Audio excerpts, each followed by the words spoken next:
they see online, they see everywhere. And knowing Abuja market, I know Abuja market is always very expensive, but the clothes I have, the edge I have over others is that mine is always very affordable compared with others. Yeah. So I love that is what I just enjoy doing. Since I love shopping, I will shop, and I can't wait to see people wearing my pieces.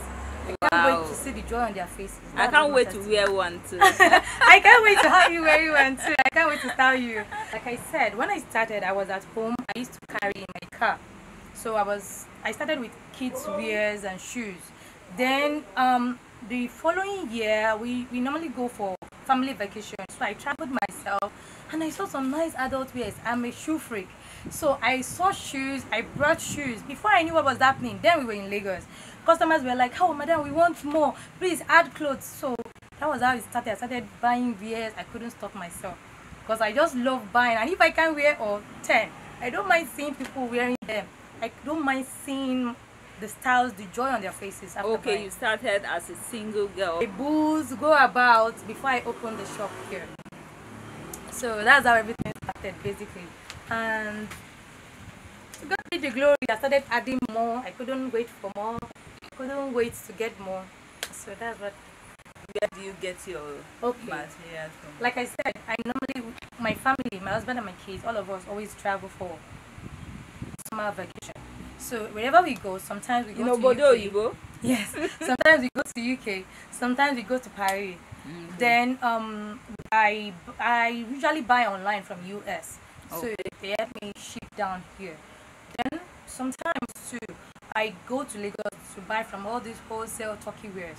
Okay. Those wholesale Turkey wear sellers.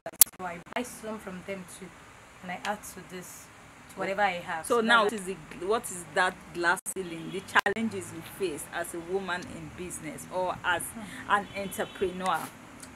Okay.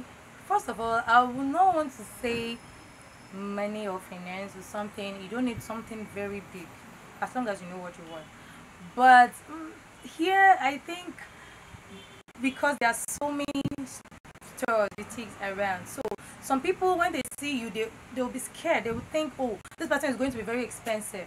So sometimes sometimes of course I'm like, I've been eyeing this place, but I thought it would be expensive. So customers, that's the only challenge I used to have, but it's getting better now. The more people come here, when they see your price, the more they say that it's good, and they keep coming. And the quality. Yes. Then the only one I think is a little bit of challenge right now is online, because I just started the online marketing. So I know how it is in Nigeria. Somebody people think for something until they try or until somebody recommends it to them. But apart from that, I'm grateful. I'm really grateful here. Okay, let's say I want to start this business now. Okay. I want to start something like yours. Yeah. Of course, I won't just wake up one day, then I'll fly abroad to go and source my material abroad. I want to start. A woman that wants to start, how much do you think I need to start up something like this? Okay, you know what I would say? First of all, as long as you know this is what you really want, this is what you have passion for, even if you have like 100, you can start small. You can start with your car. If you have a container, you can start. And you don't have to go to London or something. You can buy online. If you don't want to do that, because some people are scared of buying online, you can go to Lagos. You can just travel down to Lagos. You make sure you look at what they want to sell. There are people that sell US wares there too. You look at what they want to sell to you. Pick the item that you think is really good. That's really a good standard. Then you can start. Children's school, I will just display everything, shoes, children wears, and people will come, start picking. So just start from somewhere. You can start from your car, and before you know what is happening, you are growing. Before you know what is happening, you can afford a shop. Before you know what is happening, you are getting bigger. So now, what is the range of your prices?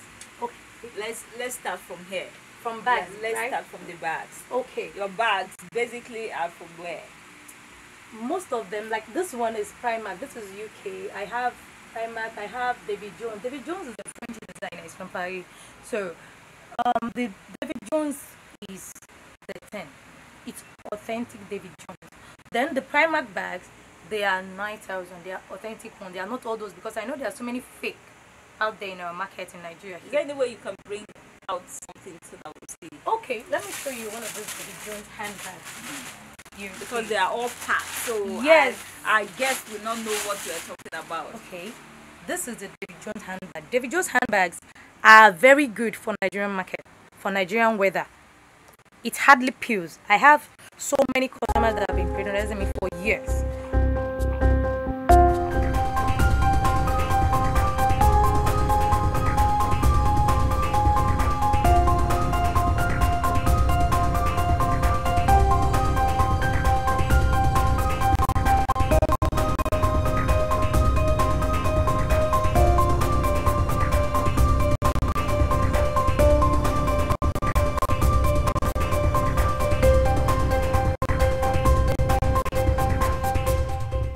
How do you handle your business with family? Well, okay, as I said, I am a mother of 3. Wow, you don't say. Yes. Does she look it? She doesn't look like, she doesn't even look like somebody that has one. I know. So I must find a way of balancing it. When it is time, my family is number 1. So I must make sure my business doesn't interfere with my family. So like when I have my kids, when my kids are around, if I need to spend time with them, I would rather leave my sales girl here and go and spend time with them at home. Maybe after picking them from school, I spend time, then weekend. Then I make sure I close early enough to go home, prepare for the kids, prepare for the following day, prepare for my husband before he comes back from work. So it's not easy, but since it's something I love doing, I don't feel the stress. Okay. So, but I make sure my kids, I give them balance, the time, I you balance it. up. Yes, yes, That is yes. nice. So that's just how I do it basically. So tell us, apart from business and your family, what do you do with your leisure time? Like, what do you love doing? Okay, actually I'm a vibrant person. I love fun. So like weekends when I have the chance, we usually go like I and my husband. I love swimming. So Wow. I really love swimming so much. So weekends we usually we go out, spend time with our friends. I love swimming, like I said. Advise a woman out there. Okay, my advice to women like me, as we know the society now, we know how work takes so much of women's time. And if you really value your kids' life, your family, and you think, okay, I think I want to divert to something else, leave this 8 a.m. To 6 p.m. work. That is the white collar job. Yes. in school. Just sit down, really think what you love doing. Anything you know that you have passion for. As long as you have passion for that thing is going to survive. Okay. Your passion will be your drive. Yes. So just start from small. Just start, even if it is not wares or something. Anything that you know you love doing, that thing is going to survive. It's going to strive. Provided you have a passion, Passion for for it. it, Your yes. passion should be your drive. That is what you've heard that she has said it Yeah. all. She said the passion should be your drive. Once you have a passion for something, go for it. Don't be scared, because as soon as you see yourself going for it, up, you shall continue to go. Yeah. Okay, this is where we end with her. Of course, this is just the beginning of the show. You ain't seen nothing yet. We are diverting to another guest. Bye from here. Thank Let's, you. you not tell us bye. I would like to say bye to everybody. I'm so grateful for your time. Thank you so much. Bye. Bye. Thank you.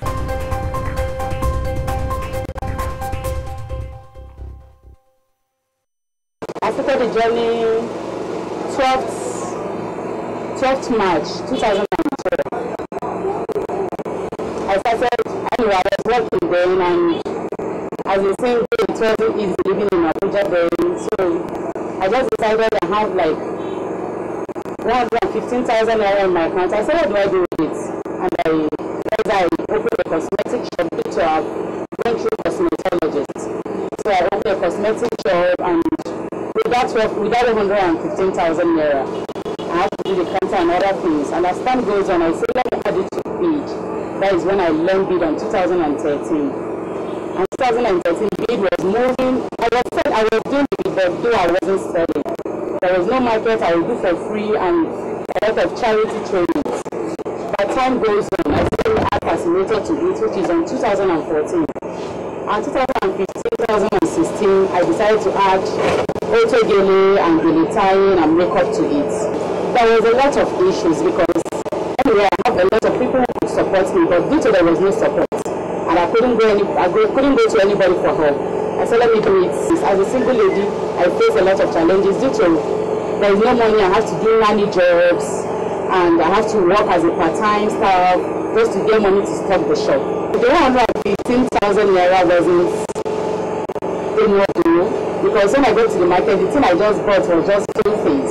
When I even started, it was just one year. I just have to start it because they say starting is the main thing. The difficult thing is just for you to start. When you start, it booms.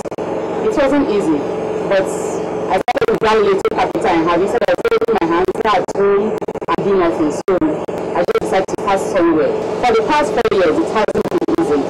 But since 2016, to the glory of God, is moving fine.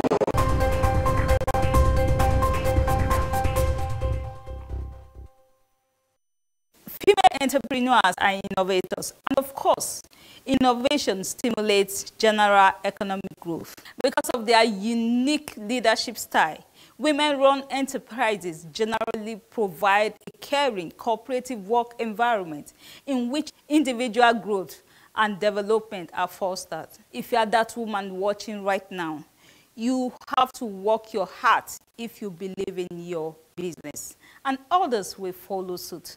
Don't forget to check us out on our social media handles rolling on your screen right now, where you can watch this episode and the past ones, as well as some of our exciting and educative programs. Thank you so much for watching. I'm sure you were inspired. Until next time, my name is Sandra Goana on Television Nigeria. Bye.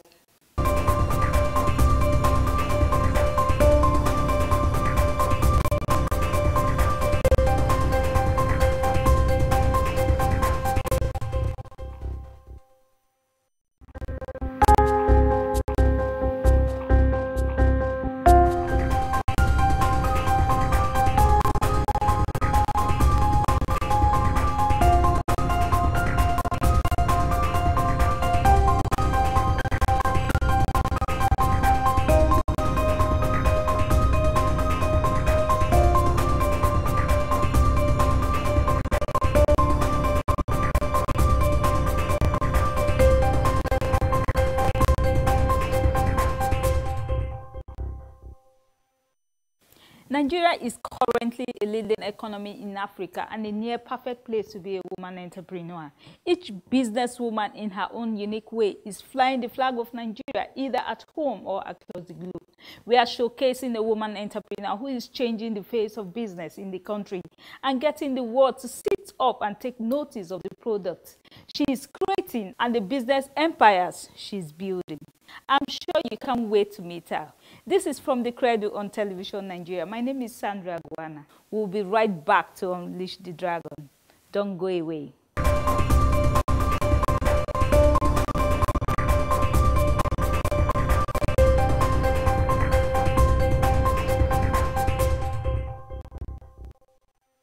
Today we have a woman whom I refer to as a go-getter. She's a wife, a mother, a sister, a daughter, a friend to many, a woman who has distinguished herself in a line of business and by extension contributing to the economic growth. We have Mrs. Gure right here with us. Thank you. You are welcome on the program. Thank you. So tell us now, first thing first, in your words, what do you understand by the word inspiration? Inspiration. Inspiration is, by my own words, inspiration is impacting on people, impacting on your economy, generally impacting on people. Tell us, what inspired you into this journey of entrepreneurship? First of all, Money. money inspired me. Money and my love for self-employment. I've always liked to wake up at my own time, make my own money, and be answerable to myself. That's what inspired me to get to. I understand you started all the way back in your university days. Why did you start all the way from school? Like when you were giving birth to you just knew that you were going to be an entrepreneur or what? I think it's in my blood. My dad would say I'm an Igbo woman. But I've always liked to be independent. That's number one. Two, I got inspired by my mom. Okay. She had her own business, and we're made to work in her shop. She had a salon. Okay. So it was compulsory after SS3, you must work 1 year in the shop. wow, it runs in the blood then. It was a must. Because by the time you get into school, you had to work for yourself. Because that was back 99. Things were really difficult in Nigeria. Yeah. So that's how my journey started. For love for what the business I entered. It started right from home. How do you manage with, of course, I know that this business of yours is competitive. We have so many people doing the same business. What distinguishes your own hair from others? What distinguishes my hair from others? I think what distinguishes my business from others, I shouldn't say my hair. Yeah. What distinguishes my business from others is my passion. It's my passion and the technical know-how. Passion has driven me to always get the best for my customers, and is what has made my customers stick with me. And my customers have come under the umbrella of Exotic as family, and they see that, oh, if there's any problem, there's a solution, and call Gresh will always find a solution for you. So that is what has set my business or my own brand aside from others. Your hair now, you make them locally or otherwise? We source our hairs from around the world, but we make our wigs ourselves. Okay. So by so doing, instead of initially we were making our wigs abroad, but because fine, we wanted to impact into the economy, we had to get workers here, and we started making our wigs. Yeah, so all our wigs we make them here. We make them here. The hairs are internationally sourced, but the wigs are locally made here. Internationally, where precisely do you get your hair? We get our hair from different countries. We get from Brazil, we get from Thailand, we get from Vietnam, we get from everywhere you can think of that needs to sell their hair. We go, we buy, and we bring them here. For most people, because of challenges in business, they often feel as if I cannot start any business. If I start, it will fail. So, what do you encounter as a woman in business, or the challenges that comes with it? The few challenges, as for the first of all, the challenges I had first of all was not having a place to operate from. That was the first challenge, because I was doing my business from the house, and a lot of people didn't want to be associated with my house. First of all, they were like, "Oh, where's your shop?" Then it's not where is your shop, what area is your shop? Because of, should I say, the Abuja mentality. They're looking for strategic areas. Yes. If your shop is somewhere in maybe Utako or somewhere, they were like, no, it's far, it's out of town, I can't come. So that was the first challenge I got. Then the second challenge I had was finally when I got a place, a shop for myself, was foreign exchange. The rise of foreign exchange and all that, it's kind of destabilized me a bit, but thank God we're able to pass through that phase. Then the third challenges that we had, but we've been able to overcome it, was quality. There was so much of different qualities out there that was cheaper than our brand. So it now made us Hold back. pull back. What are we doing something right, or are we doing something wrong? Are we after quantity or are we after quality? Okay. So I had to okay, fine, let me set myself apart and do quality. So when people come, price was one of the challenge. Yours is more expensive. Why is it more expensive? We had to start taking them through it all to explain these are the different qualities. This is what you get with this. This is what you get with this, until people started trusting us. And so far, yes, challenges come, but we've always overcome them. Please, can you tell us what are these hair type? Like, how can you distinguish and tell somebody that this is original? because most of the hair in the market now, when you buy them, before you know it, the thing will start sticking together and start tangling. Differentiate between the right and the wrong one, even though they are expensive. The first thing I always tell people is price. With price, you can be able to distinguish.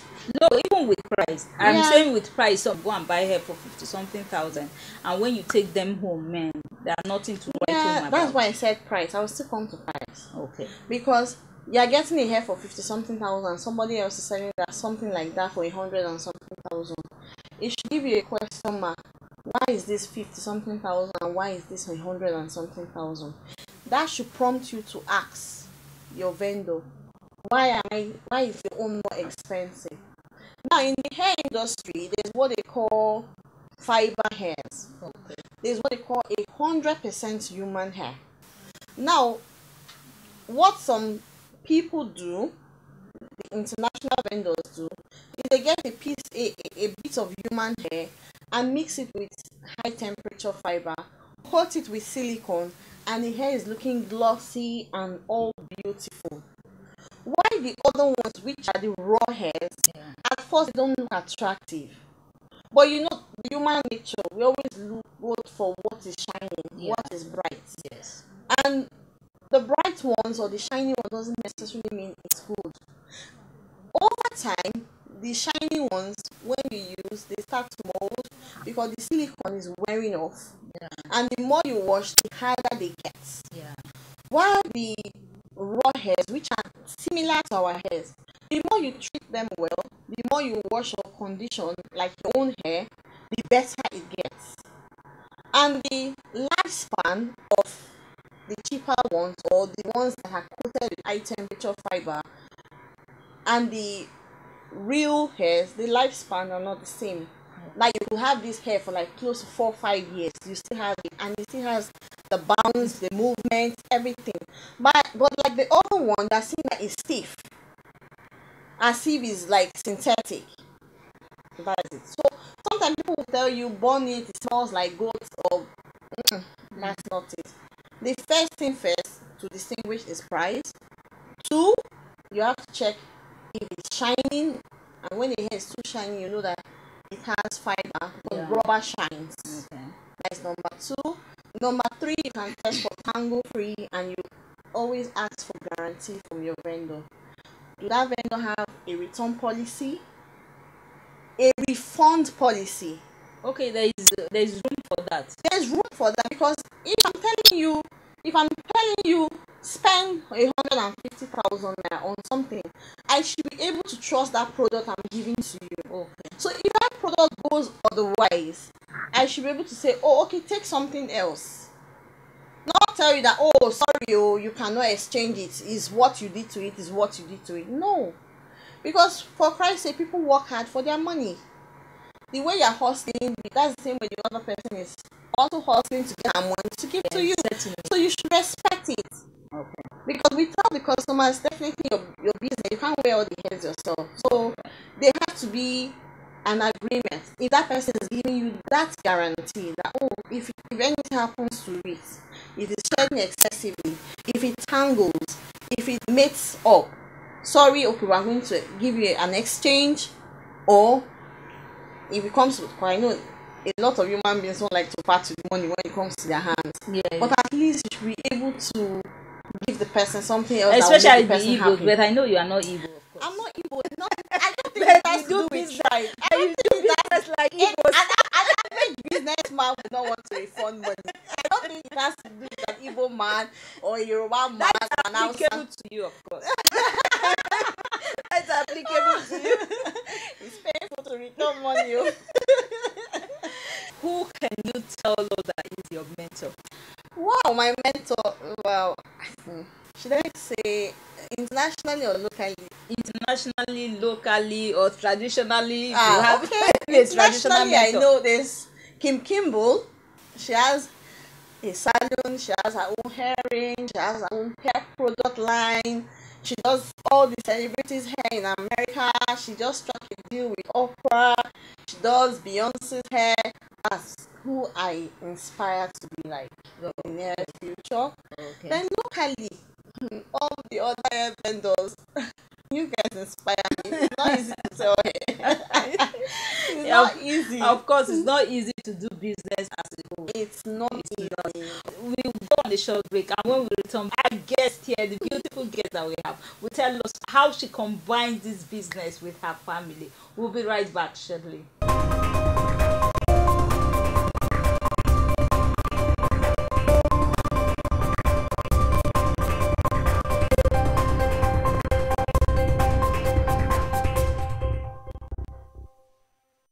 Okay, you're welcome back. If you're just joining us, this is from the Credit on Television Nigeria. How do you combine this business with your family? Because from what I gathered, you said you sometimes you bring your hair, you travel, you bring hair from here, you bring hair from there. You are always in the shop. I know, of course, I know you have workers. We'll still come to that, but how do you combine this with your family? Having a supportive husband. I would say there's no exotic waves Without a without supportive my husband support of yours. system, and my support system is my husband. Anytime, any. Without him, I don't think I would be. He has been able to push in every other part. Where I have my flaws, he has been able to manage me and manage my business altogether. That has been 100% my husband. I'm sure with this big business of yours, you have employers. Yes. How many of them do you have? Okay, when we started with one. It was part-time. One we extended to two. I had a worker that was coming part-time. Later I got a driver because of delivery. Later I got another staff, Joma. So far we have, all in all, we have 5 staffs. Okay. Because we've been able to open a sister company. Are you serious? Aside this. So we shared ourselves. So I have 3 staffs here and I have 2 staffs in the other place. How efficient are they, or what do you do to motivate them? The motivation is that they are my family and they know they are my family. I make them understand that without you people, There's no exotic hair. exotic hair. So even if I can do it myself, I cannot do it all alone. My workers are after my husband, and after, we'll say friends, my workers, and they know that they are my family. For them to be able to come to me when they have problems, auntie, I can't pay my rent, auntie, I can't do this, auntie, I'm hungry, auntie, you understand, we're eating from the same plate. It's like one big happy family. And they've also taken my business as their own business, because I took them first as my own. So that has been the only motivational thing. I think just taking them and making them feel part of the business and part of the family. Yeah, I'm sure a woman there is asking that, oh God, I love this hair, I love what she does, I love everything, but she wants to start. How much do you think a woman needs? You basically don't need much, because I didn't start my business with much, but because of discipline, it grew. You could start with 200,000, and at the end of the day, you will get it to be 5 million. And you could start with 5 million, and at the end of the day, your 5 million will turn to 200,000. So I always tell people, you don't need a lot to start any business. It's for you to get whoever you want to, a reliable person, you understand, and strike an agreement. I have this. And it's not easy for people to trust with money, because like me, I've done that to a lot of people, a lot of wholesalers, and they still misbehaved. They will take your money and go and buy from somewhere else. After they've sold your own products, they will go and buy because they feel, that person's own is cheaper or whatever. So I think basically it depends on what you want to start with and your target market, what you want to sell.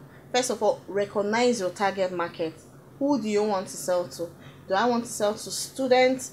Do I want to sell to the high-end bourgeois, or whoever I want to sell to? So recognize your target market, then you know how much you're going to start. But basically you can start with 200. Okay, now when you say discipline in quotes, what do you refer to that word, discipline? Discipline, you see, hair business can be interesting. It's capital intensive. I always tell people that care to listen that it's a luxury item, because if you've not eaten, you'll not go and buy hair. If you don't have where to stay, you won't go and buy hair. If you don't have clothes on your back, you won't go and buy hair. So it's a luxury item. So somebody taking maybe 50,000, 60,000 from her 80,000 naira salary is luxury. Then you, the vendor, you just got hair. You just got a patronage and you got 50,000. 50k. Somebody, you go and squander it. Not minding that you invested money. Your capital is inside the 50,000. Now, for example, maybe you invested 35,000. So that means your profit is 15,000 naira. Then you are now seeing a shoe and a bag of 40,000 naira and you are buying it. That's indiscipline.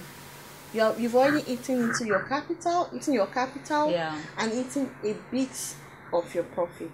Okay. So I always tell people, hair business, a lot of hair people get carried away with the business because it's capital intensive and you are seeing a lot of capital. Somebody could just come and buy hair, 400,000, you're happy. But sit down. That's why I say it takes discipline for you to sit back and actually calculate, what's my profit in this? What can I spend for my profit? Am I putting all my profit back into my capital to order more and turn 1 to 2 or 2 to 3, or do I want to spend it? So like I said, discipline. Now, how do you advertise your products? How do you sell yourself? I've always sold myself with quality. My customers have been the ones selling me. Quality, like I said from the beginning, is our keyword. Quality. So word of mouth has been our platform of advertising, which we've capitalized on it. If a customer is satisfied, she brings other people. If she's not satisfied, she spoils your name. And again, a lot of the like I said, the target market I want are not social media frenzy people.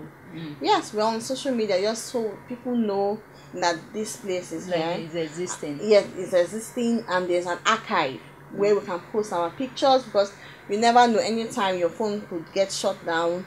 So you have an archive to retrieve your pictures from and get inspiration from when you want to go back and say, I did this 2 years ago, I did this 3 years ago. Okay, let me bring it back. I'm getting tired of the regular styles. I need inspiration. So I use social media as an inspiration for me, for my creativity. Okay. To bring out more things. Then I think I still have to work on my social media skills. That's just all right. Please, you have to do that. Please tell us this fast one before we go. Where do you see yourself in the nearest future? Let's say in 5 years' time. I see myself having multiple brands. Right now we have 2 brands: Exotic Weaves and Wigs and Hair for Less Niger. So I see myself having more brands of hair. I see myself venturing into hair implants for people that are going bald, for cancer patients, for people with trichal alopecia. I see myself doing that. So instead of people traveling abroad, they have somebody here in Nigeria that can do it beautifully well at a lesser price. Okay, before we go, a quick one. Apart from business, what do you do with your leisure time? Nothing. Hey. Hey, my leisure time, I brush hair. Or I'm on YouTube serious? Watching hair. There's no leisure time for me. No traveling. If I'm traveling, I'm traveling. No dancing, no party. Party to wear. Let's chase the money now. Later. All right. Thank you so much for your time with us. We really appreciate. No problem. This is where we wrap up with how she said that you have to be inspired so that you will inspire other people too. As a woman, how do you encourage other women to be like you?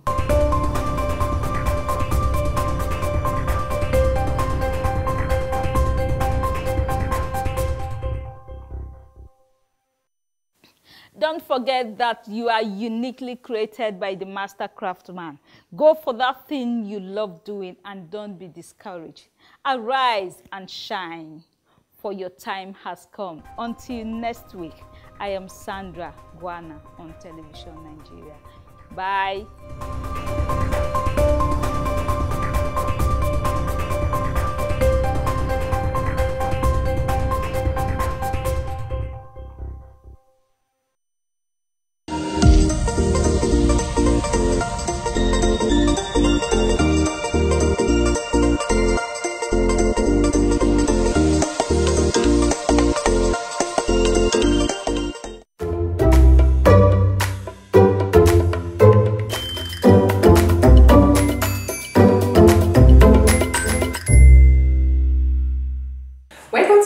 hangout. I am Uchichi in Lemoa, and of course I am not alone on the show. I'm with my two big friends. Uchichi, you're not serious. Anyway, me, I am big, bold, and beautiful. And I'm Chiwando Cicero. What she doesn't know is that big is the new hot. Yeah, exactly. I admit. Well, what do guests talk about when they hang out? A lot of people out there think that girls talk about only sex, accessories, or makeup, but guests talk about more meaningful things. And today, our topic of discussion is heartbreak. We go on a quick break. When we return, we will continue.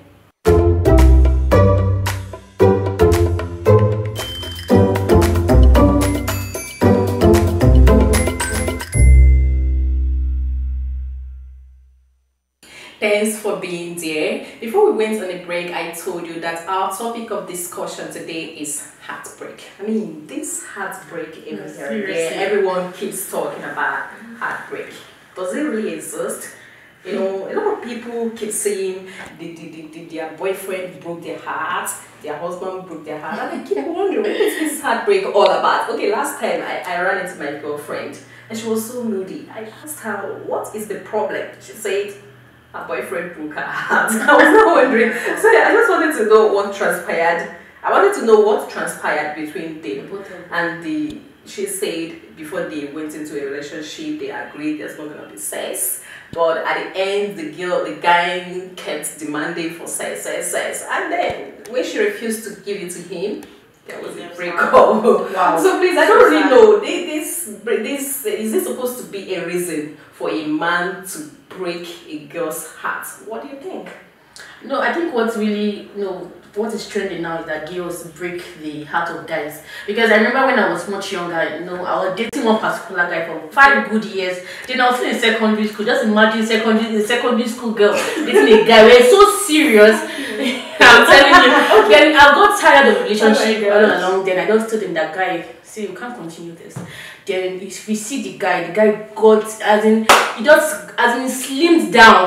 He stopped eating. You see him like, really, Chichi, why did you do this kind of a thing? Like, I felt for him, sharp, but heartbreak is really the worst feeling anybody can actually get. I mean, why won't his heart be shattered? 5 years. 5 years. Somebody graduated from university in 5 years. And you wasted your learning time for 5 years. 5 years. Well, I feel heartbreak it depends. Some people can pick up themselves after heartbreaks and some people can't. And heartbreaks it's caused by very small things. Yeah. Some people it's because their boyfriend cheated on them, some people it's because their boyfriend dumps them for no reason. Some people, really, heartbreak is a thing of perspective, if you ask me. But then girls, like you were telling about your friend, that she said her boyfriend broke up with her because of the sex thing. She denied him sex. Imagine. To me, that's just not a reason for breaking up with your girlfriend. But I think everybody, whether you're a girl or you're a boy, I think you should have control of your heart. I think you should be able to decide whether your heart is broken or not. For the fact that a guy left you, shouldn't be a reason for you to feel that your heart is broken. Why is it even called? Tell me the truth. Have you ever broken a guy? Let me tell you this fact. I asked, what is this before we started? I said, what is this heartbreak all about? Because I don't even know what. In fact, I have not experienced it before. I don't know, because I feel that I have control over my heart, so nobody breaks my heart. I think there are so many fishes in the river. You get so if the guys takes a walk, you replace him in a minute. You see the only guy. You know the definition of love. When you're in love with a guy, you know what it means. No. You will feel it when someone break your heart. Seriously. Let's look at it from this perspective. You talk about love. Love to me is like electric. When you switch it on, it is on. Then you switch it off. Then you switch it off. You have the power. No. You have the power to switch off your love and switch it off. So when the guy breaks your heart, you switch it off. Wow. Really? I love that how love works. For me, I've been in love. I know how it this should be the way all girls out there should see this thing called love. So you shouldn't see it as a do or die affair. For the fact that the guy leaves you doesn't mean you should begin to cry your ass Or you know what I'm saying? You should be able to calm down, you know, see it as a chance to meet a better person out there, because you can never meet a better person enough. You think this guy is good? There is a better someone out there. So please, leave that gist, man. But you know, good guys actually scarce. So when you have somebody, you will not want the guy to actually break your heart. That's the truth. And if the person breaks your heart, you feel it. You feel it, especially when you were in love. I don't believe so. I don't believe so. You shouldn't feel it. You shouldn't be seen that way. So what opportunities are you giving to that guy that he owns you totally? You know, what impression are you giving to the guy? Excuse me, a guy should treat a girl like an egg, for crying out loud. So in a situation he refuses to treat you like an egg, what do you do? What do you do? No, well, we go on a short break. When we return, we will continue.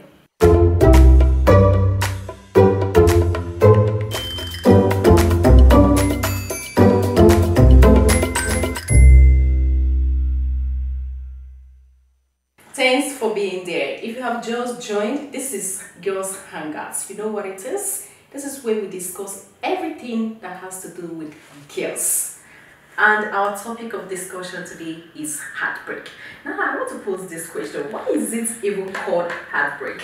Does anybody have an idea of why it is called heartbreak? You know, when a guy leaves a girl and the girl says she is suffering from a heartbreak. So why is it even termed heartbreak? Well, to my own understanding, you know, when you're in a relationship with a guy or a girl, understand it is love, and you guys have been, you know, love has to do with the heart. So when the guy has been caring and other things, you know, treating you like a queen and ends up leaving you behind, you know, that kind of a thing, you feel heartbroken. Yes, that's the thing. So I don't know. What do you think, Duni? Well, I do not think that it's literal heartbreak. Your heart cannot break. I just feel, you know, when somebody that you've spent time with, you've grown with this person, you have genuine feelings for this person, and then the person comes and tells you, guy, we are done with future. I mean, some people have gone as far as planning their weddings, they've picked out children names, and then this guy just comes and tells you, Sissy, there's no future for us. You feel, it's like that future that you've planned has broken. Yeah, a lot of people have this view that, you know, it's very painful in the heart. Maybe that's the reason why it is called heartbreak. You know, it's actually painful. It feels more, the person feels it more on the heart. You know, to the extent of making them not to even be able to eat or do anything. Because the potential of the future that you dreamed about has just been snatched from you. So how long should it even take a girl to recover from this, you know, I don't know. How long should it take? Because if I talk that, you start telling me that I don't have feelings. I don't think there's a time limit to recover from that. There's no time limit. It can take you 2 days, it can take you 2 weeks, it can take you 2 months. But I've seen this girl who suffered from heartbreak for years. Even up till now, even in her husband's house, she's still heartbroken from. Seriously, there will be a better person for the girl. Better person. She's married. She's married. She's in her husband's house, and she has broken from. And she keeps talking about the guy and what this guy did to me. I will never forgive him. Wow, forgiveness. That's key. She should forgive and move on. And they you know, they attend the same church. She doesn't like going to church. She feels like struggling this guy. Yeah, that one is much. That one is much. Obsession. Too much. She just forgive and forget. I mean, sure, she's already married. It says that she has actually moved on. So she has moved on. If she has moved on emotionally, you know, I feel that, you know, just like I'm trying to borrow this for you guys because you know me, I told you, I don't know, I don't feel it. The guy doesn't have the power to break my heart. But if you ask me from my own, you know, if you seek my opinion based on that, I feel that this girl must have loved this guy, and then maybe just this guy and not other person, due to the fact they could not end well, and then she found herself with someone else, and then her house still belongs to the guy. So you think she settled with her husband? She just settled. She didn't settle with her husband. She had to get married because to her age is no more on her side. So she decided to settle down with this guy. And it's very wrong. She's So, supposed but to. what will she do? The guy has dumped her. She could have waited. Now to me now she just it's pity marriage that she gave the other guy now. And it's not going to last. Exactly. Might not Even last. if it lasts, it's going to be very unhappy, very, very boring, very. So not what are you we're supposed to do. suggesting that she would have waited for the guy who broke her heart? No, she shouldn't have waited for the guy who broke her. She should have waited for another person. But to her, she will not love again. Well, maybe she needs therapy. But she needs prayer. Seriously. Honestly, I don't really know about these guys that are even breaking their hearts or whatever. Is it on both? Is it a two-way thing? I guess also breaking the guys, or guys' hearts, or the guys breaking the. As in, do men really feel this heartbreak? I met a guy. It was the day I was walking on the street. And also the guy, I saw it as if he was crying, he was close to tears. And I'm like, what happened? He said his girlfriend just sent him a text message. I'm like, really? So you can actually cry because of the girl? I was like, really? But if she broke up with him via text, that's Please, I want to know the contents of this text message. So say, please, babe, I want to move on my life. Oh my I gosh. can't do this again. That's just me. But even if you break up with him face to face, it's at least it shows small human emotions. Via text is just very impersonal. I beg, the guy don't treat me like an egg. The guy don't carry me like a queen. I beg you break up. Seriously, I've really seen two guys, let's say couple who love themselves and they are still together. After the heartbreak, they still come back together. It's not like there is anything between them anymore, but then they've broken up and they are still related. Friends, friends. So does it mean in this case? Does it mean that they didn't feel the heartbreak? I'm sure they felt it. No, if they felt the heartbreak, they just walked through it, but then come back together. Because I feel, for you guys who have felt this heartbreak before, like me, I've not felt it before.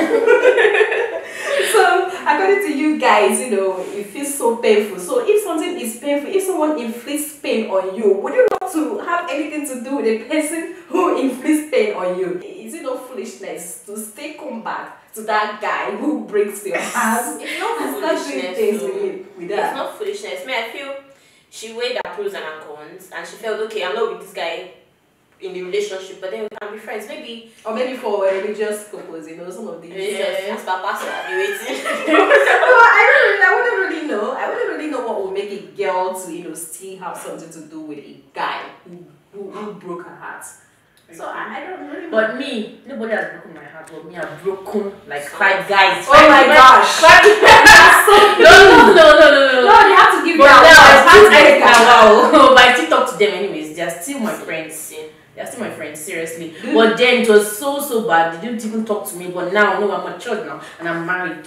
So congratulations. So do they at one point remind you of this? Yeah, once in a while. I'm like, once in a while. And I tell my husband that, babe, we'll come and see what this guy is saying. This is so big. Oh god. You can deserve a word, you can't break 2 guys' hearts. 5. You're still remaining the same. 5. No, you deserve an award of a heartbreaker. There was a reason why I was breaking their hearts. They were actually asking for sex, of which I didn't succumb.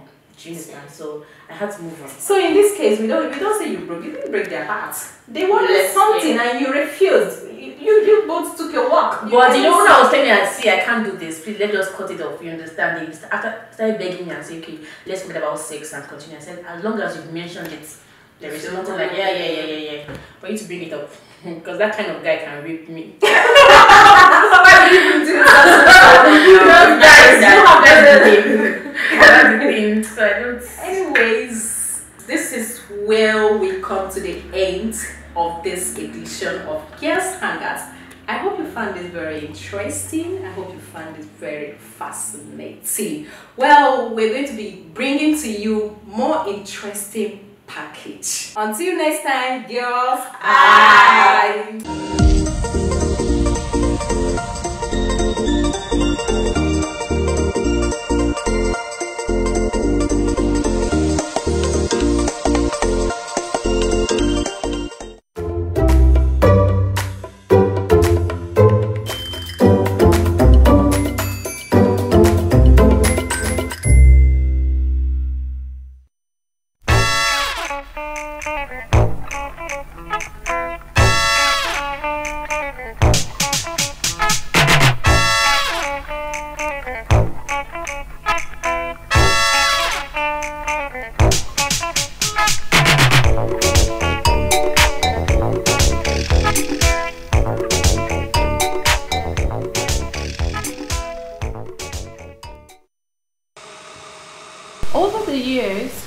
The issue of rape has been constantly discussed, but can this issue be overflowed? The answer is no. Welcome to Mata Africa, the program where we discuss key issues pertaining to women and children. And in today's episode, we will be talking about rape. I am Patience Ekonuhe Daniels, and with me in the studio this morning is Amina Omaru Nyango. Amina is a legal practitioner and a social media influencer. She has over the years been lending her voice to issues pertaining to women and children. Amina, you're welcome. Thank you. Okay, first of all, what according to you is rape? Oh, well. Let me use the definition by law. Rape is having sexual intercourse without consent. The key word being without consent, or if the consent is obtained inappropriately, maybe by threats or intimidation. That way. So basically, rape is having sexual intercourse without consent from the other person. Okay. And at what stage can we separate sex from rape? Wow. Well, that's a very tricky question because we've been having this particular discussion for years and years. But basically, when consent is removed from a sexual intercourse, from a sexual meeting, that from that point afterwards, when the person says no, anything after that is rape. So you could be with someone and you're in the mood, the person accepts or shows you she is or he is open to the act. But at the point the person changes his or her mind. Remember, I'm saying his or her mind because the common misconception is that only women are raped. So at the point the person changes his or her mind, anything afterwards is rape. Yes. So, what are the rules to success then?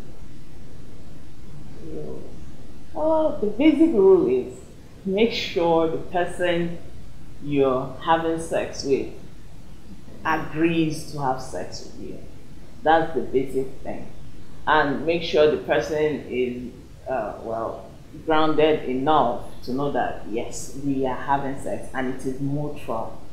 Make sure it is a mutually acceptable thing.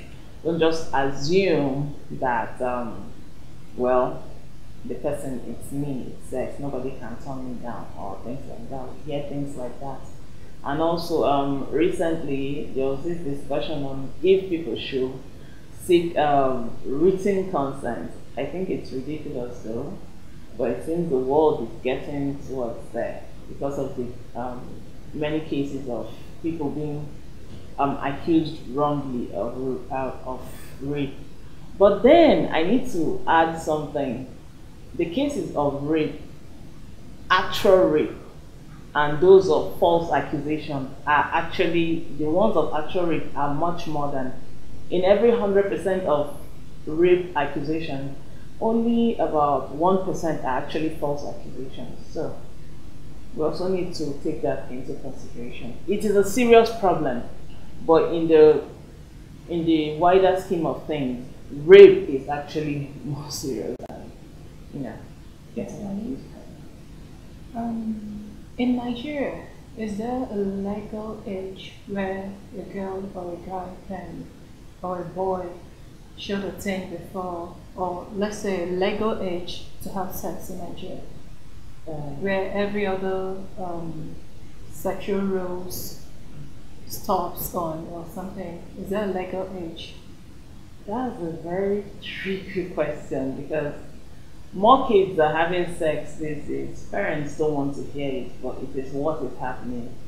children, teenagers are experimenting with themselves.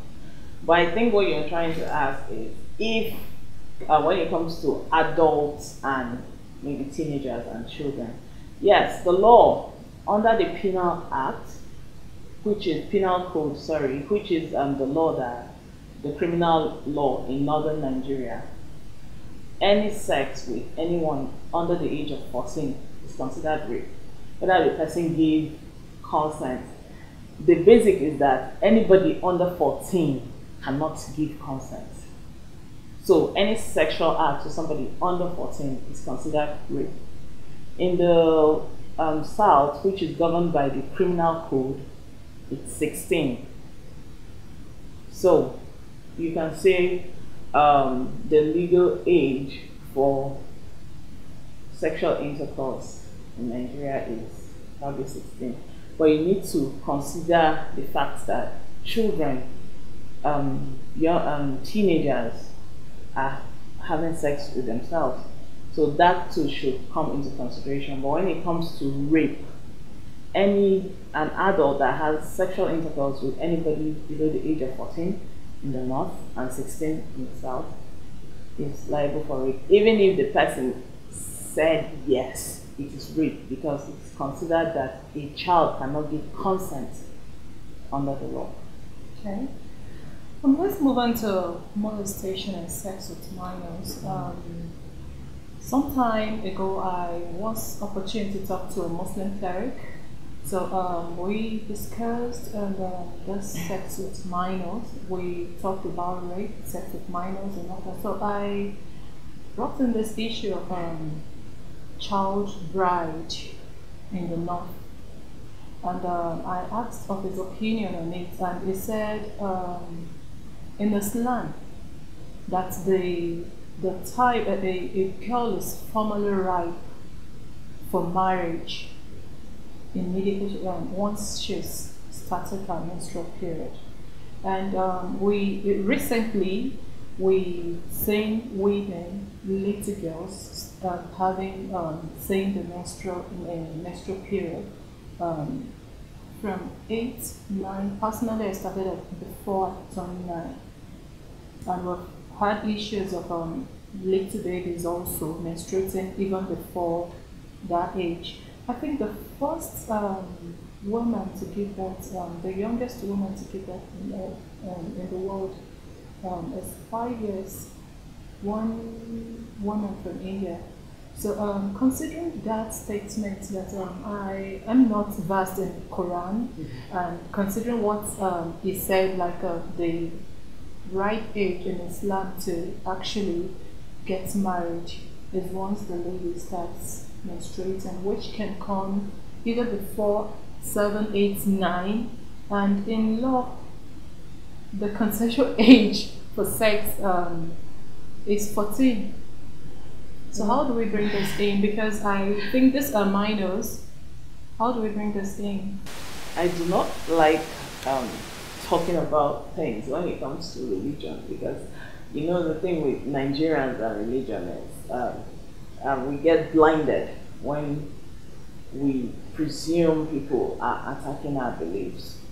I think any religious practice that actually encourages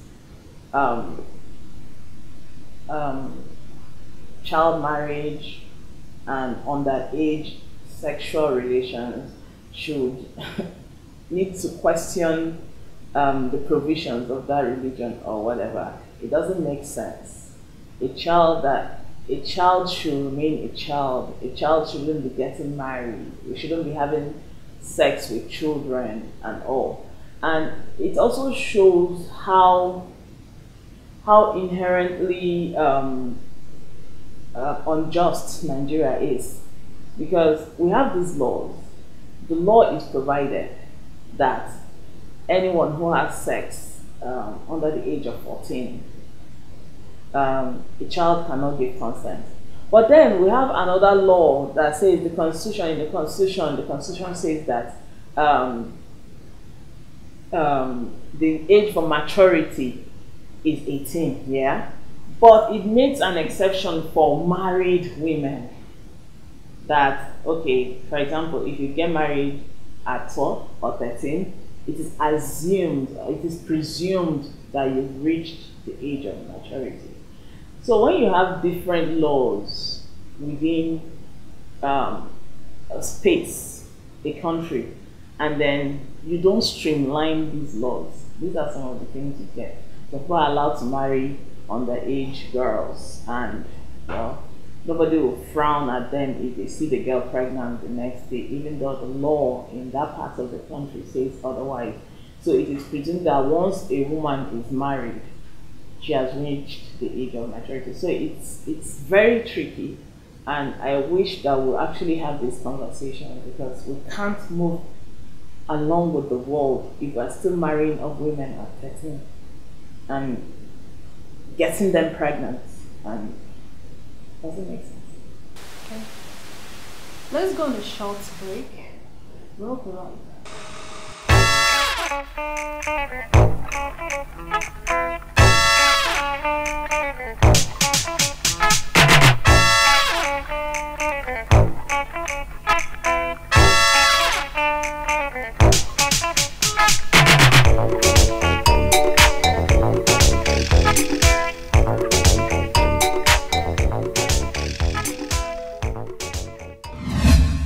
Welcome again. In case you're just joining me, this is still Mata Africa, and still with me in the studio is Amina Amaru, and we're still discussing rape.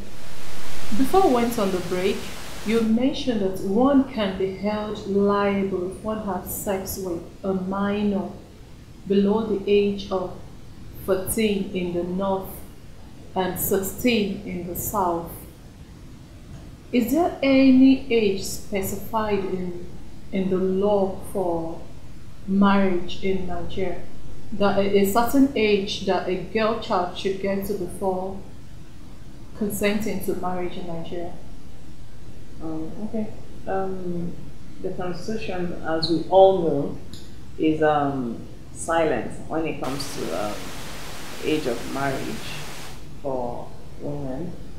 But the Child Rights Act, which was passed in 2003, I think, provides for the age of marriage 18 years for women.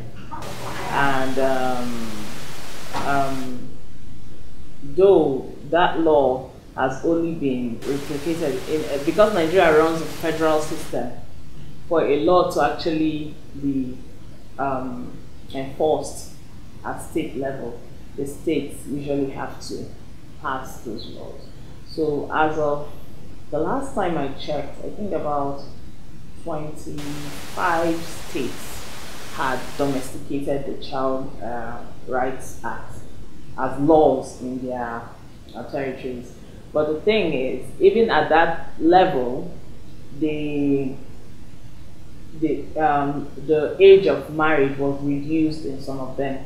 Some of them reduced to 16 and thereabout. So yeah, the Child Rights Act provides for 18 years as the minimum age of marriage. But, well, like everything else, we just go about doing what we want to do. People are still marrying underage girls, and nothing is being done about it. And don't forget that the Constitution provides that anytime the age for maturity for a married woman is, well, if a married woman, as long as somebody is married, she has attained the age of maturity. So if you are 12 and you are married off, you've attained the age of maturity according to the Constitution. So that's where we are now. Okay. Let's talk about the marital sin now. Okay. There has been cases of forced sex on wives in marriage. Sometime last year, a Facebook user sent a DM to me. She mentioned her husband stripping her before her children and then raping her, and that this has been done constantly. Like, even when she's tired, she doesn't want sex, but the man just wants to have his way. And to an extent, we've been hearing these things like men complaining he's not giving it to me when I want and all that, even when these women are tired.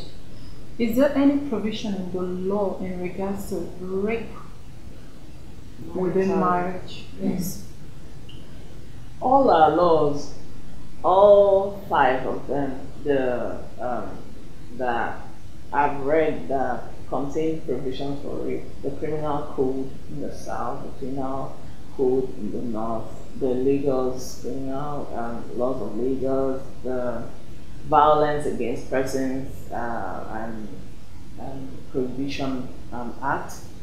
All of them are silent on marital rape.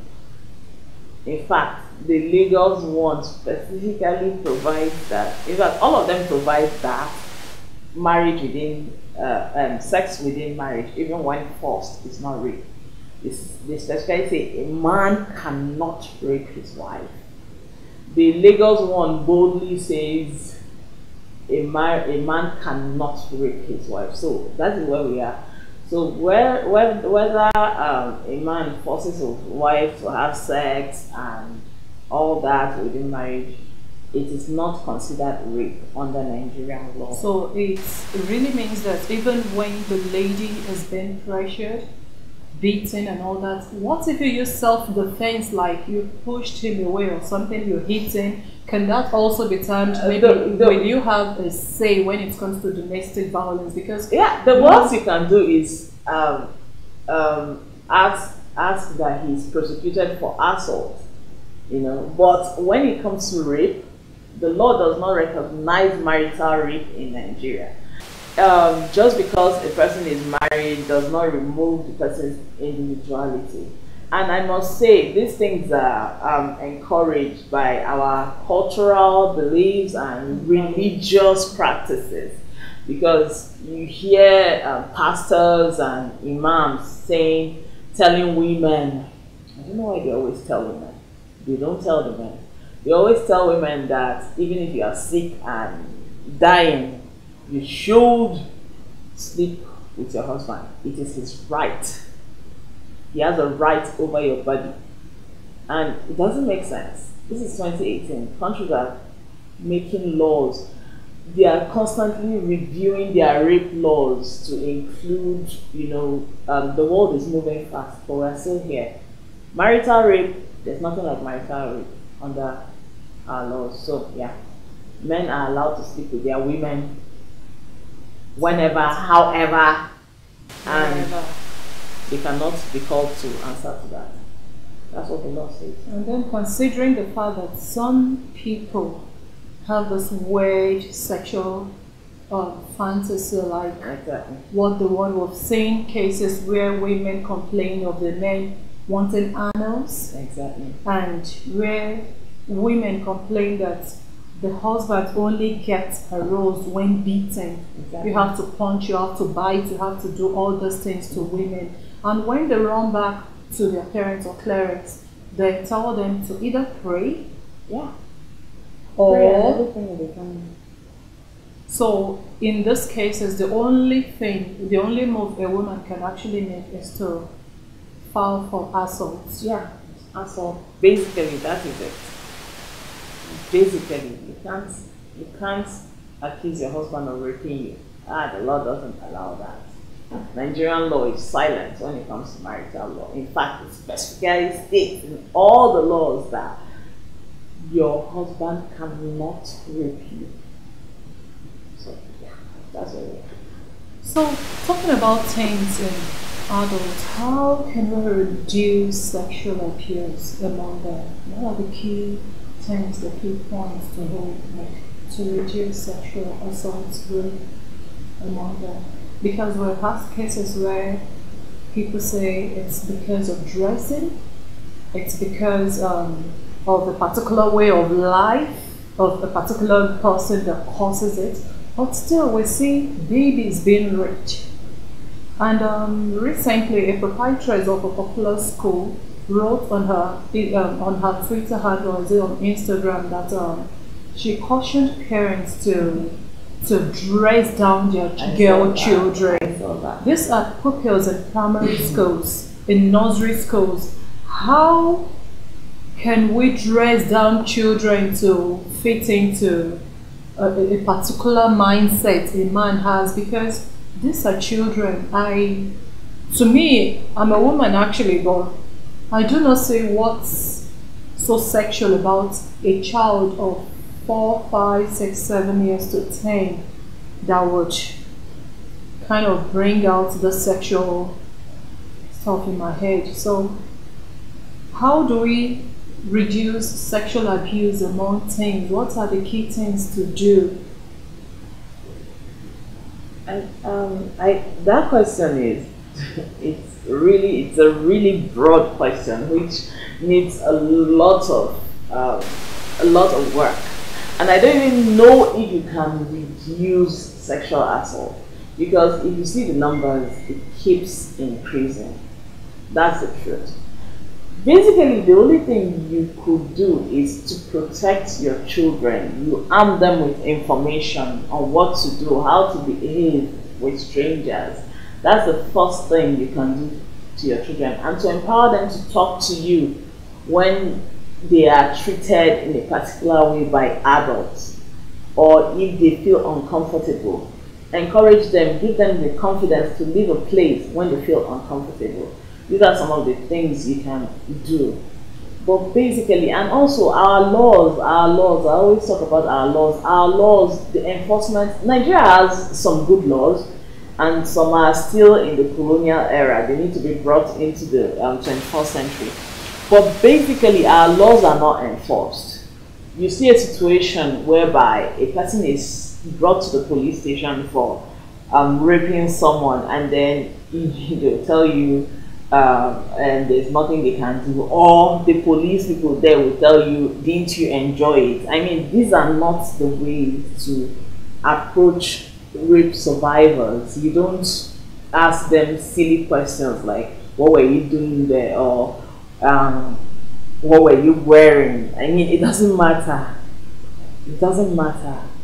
The survivor's actions or inactions does not matter. The fact is that the person has been violated, and that is what we should look at. So yeah, and we need a lot of sensitization around. Our society is there are some things we need to unlearn. We need to understand that when a person is raped, it is not the person's fault. It is the rapist's fault. So we have a lot of sensitization to do, and all. And the laws also need to be made very strict. They need to be enforced. The police need to be sensitized on how to treat rape survivors, and people need to be taught how to treat rape survivors and all. And I don't know if we can actually, because there'll always be that one person who gives into his basest. Are there penalties in the law for rapists? Yes, there are. All the laws basically provide for life imprisonment for rape cases. The Child Rights Act, the Violence Against Persons Act, or even the Criminal Code. They provide for the maximum sentence a court can give is life sentence. So, but it is left at the discretion of the judge. You can give less. You can give 5 years. You can give 10 years. You can try to give 3 months. I've seen some ridiculous sentences. Yeah. The law provides punishment for rape. All the laws do that. But the enforcement is the problem. From the police station, how to start prosecuting until you get sent. Sometimes the cases end at the police station. Nigerians will say, we want to settle it out of court. How do you settle a crime out of court? How do you look the person that was violated in the eyes and say, I want to settle it out of court? It doesn't make sense. It doesn't really. In cases of rape, what should be done? And Are there any agencies one can visit in case one is being raped or probably assaulted or molested? Okay. Well, the first thing to do, I always tell people, go to a hospital. It's easy to want to go home and shower and crawl under your blanket and all that when you get raped. But the most important thing to do is to get to a hospital, because without that, you may never get justice.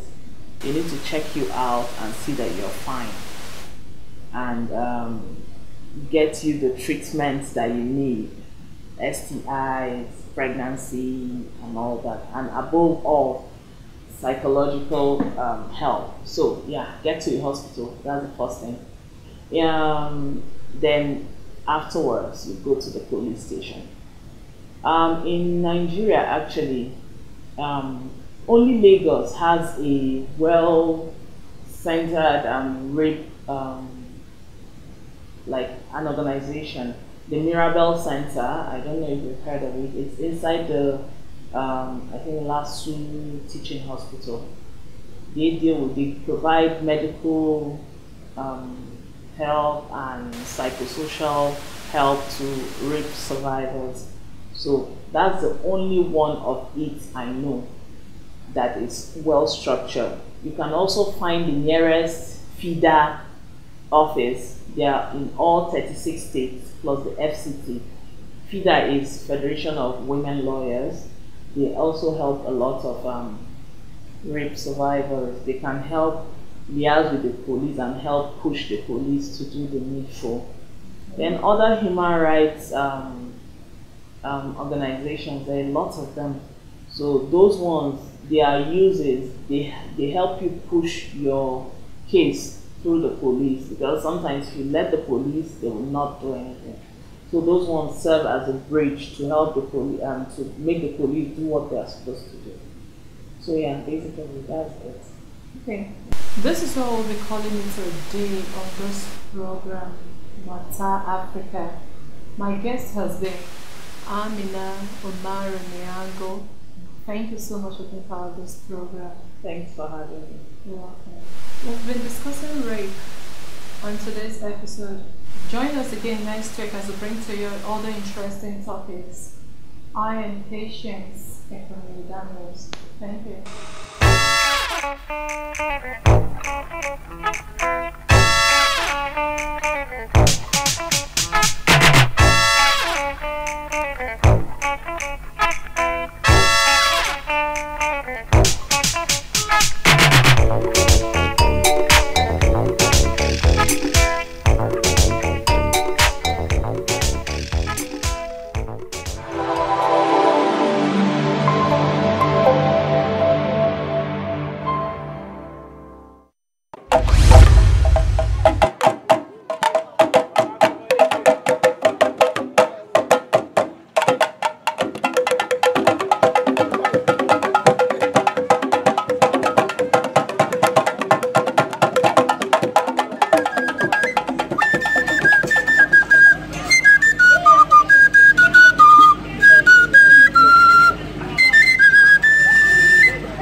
Welcome to another episode of Nigeria Today, a platform where we discuss topical issues as they unfold in the polity. Right now, we all know we are in an election time, election period.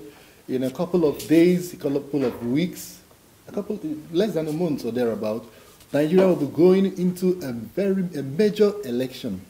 What level of preparedness do we have?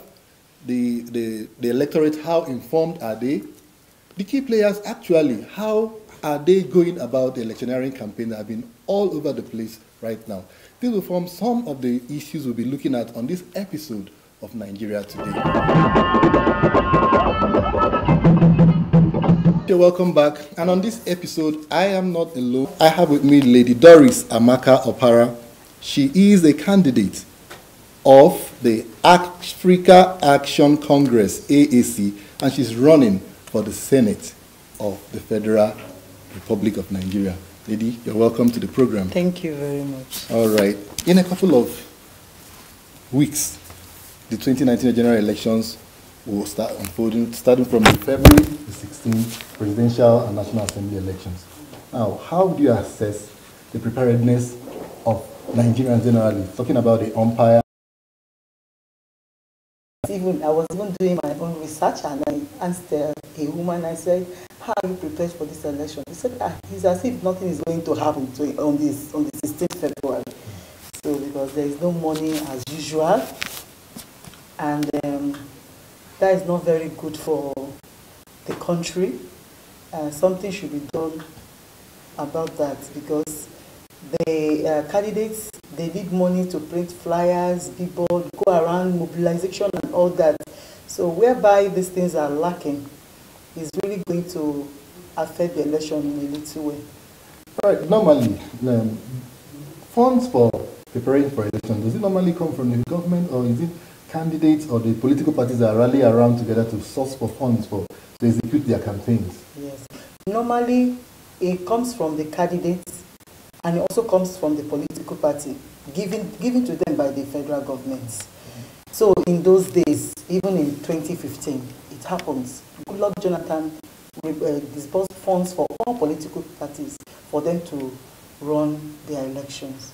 But in this case, I don't think it's going to be that. In short, it's not like that. The reverse is the case.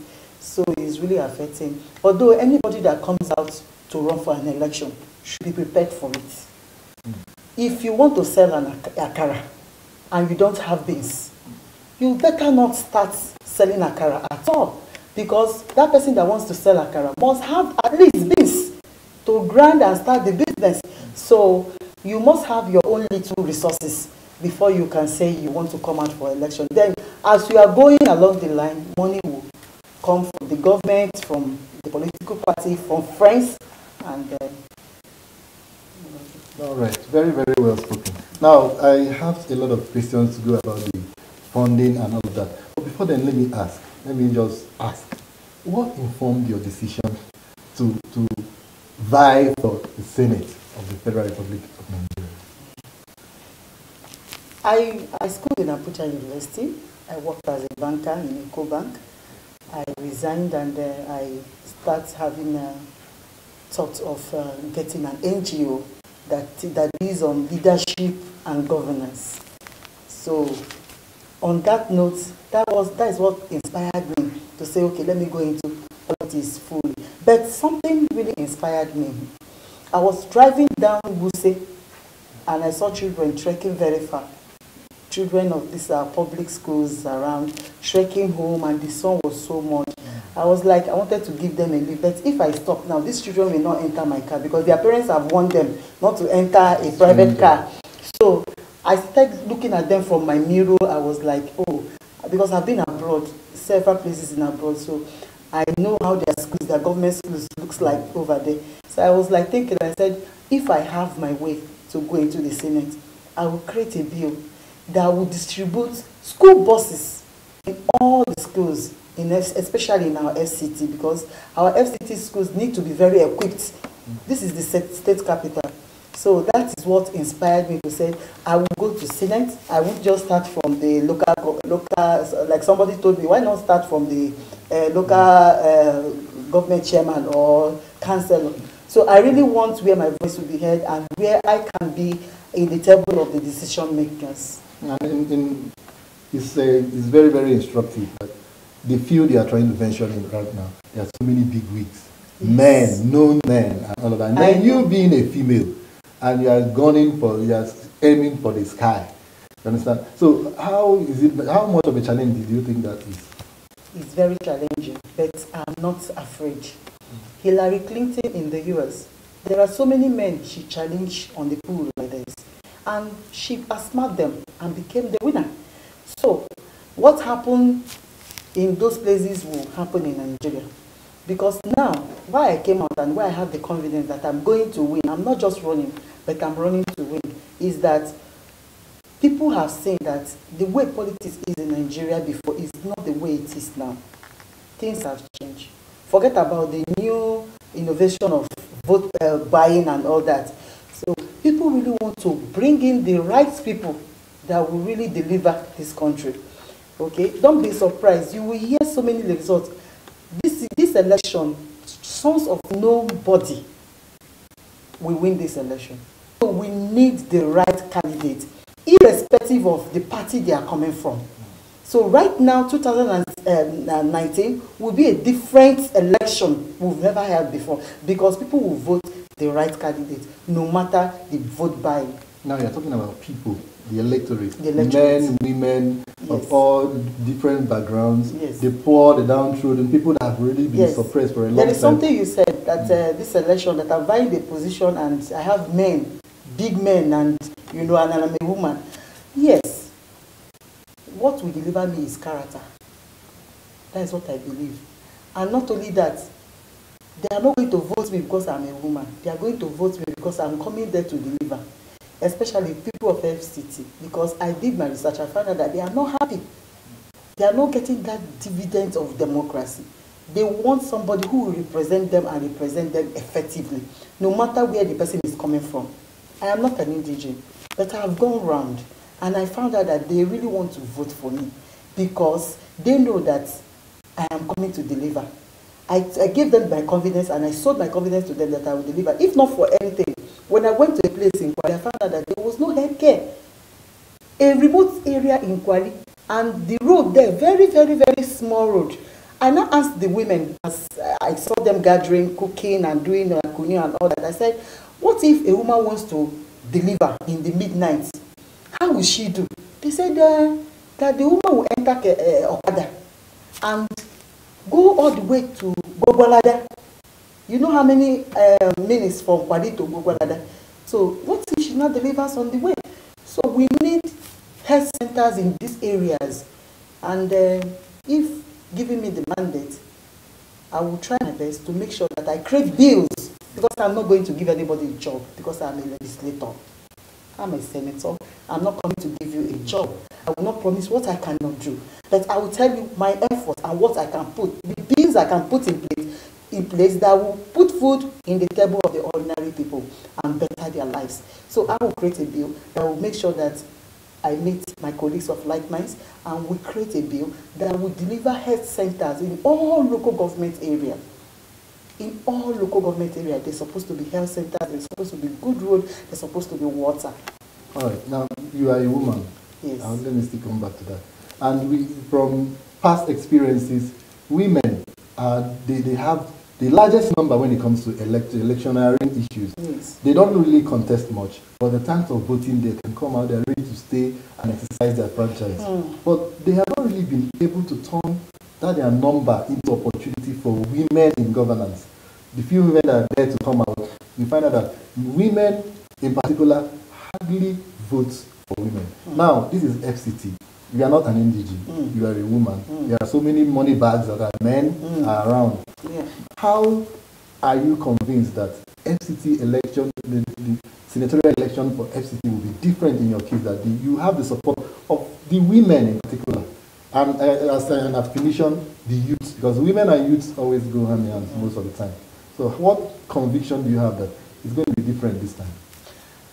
Anyway, in the case of women not voting women, you know, in the case of men, they know who succeeds them and they know who they are following. And when they said we are going to when men come together and said this man is going to be the next president or senator, they will start pursuing it. But it's not the case in the women. But I did one thing. I had to bring a Gwagi man as my campaign manager. I brought a Gwagi woman as my woman campaign leader. And they have been taking me around places I need to go to, places, people I need to see, you know, talk to them and tell them my ideology, tell them what I have for them. And many of them are telling me they are going to support me and they are going to vote me, and I'm hopeful that they are going to vote me. Yes. What about the other settlers? Because you have more settlers in Abuja than you. Yes, we have the non-indigens. Many of them, I spoke to them, especially in churches and in mosques, you know, where we went to for visitation and all that. So I told them my ideology, I sold my ideology to them, I sold my confidence to them. The worst is that when I tell them anything, I tell them I don't have money for them. This is a new generation we are building. This is a new Nigeria. I never, as I'm talking to you now, because I don't have a godfather, and we are trying to remove the godfatherism in our political dispensation now. So I told them I don't have any money for them, but what I have is my confidence. So because if they vote me, without me paying them any money, that means I'm a servant to them forever. I am going there to deliver. So that if I spend my money, I have bought them for another 4 years. I can go in there and start doing what I like or switch my phone. I will not be accessible because I have spent the money I'm supposed to give them. But whereby I didn't give them a dime and I saw their support, because many places we go, they sing for me, they dance for me, and I don't give them anything. They are happy because I'm seeing their faces happy.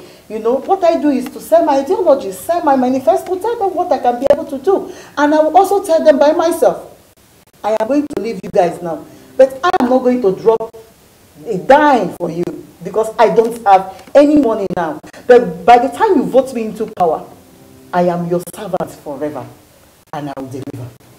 Thank you very much. She's your servant, FCT. She is ready to deliver.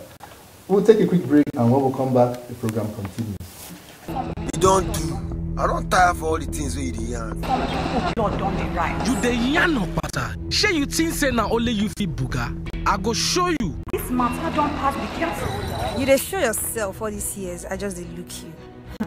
This time, you go know the kind of person we are. I've been the watch as you dey try scatter my future. The future where I dey try organize for myself. Small. Now you dey try kill abi? Not to kill, scatter, and destroy my powers always the agenda, abi. Oh, but you know Fito, not this time.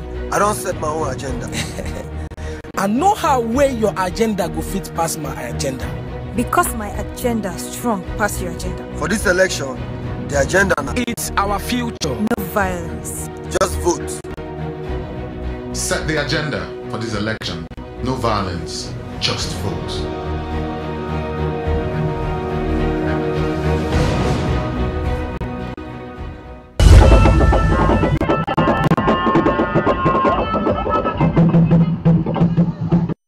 Welcome back. The program is still Nigeria Today, and I have with me, in case you are joining us, Lady Doris Amaka Opara, the senatorial candidate for the Africa Action Congress.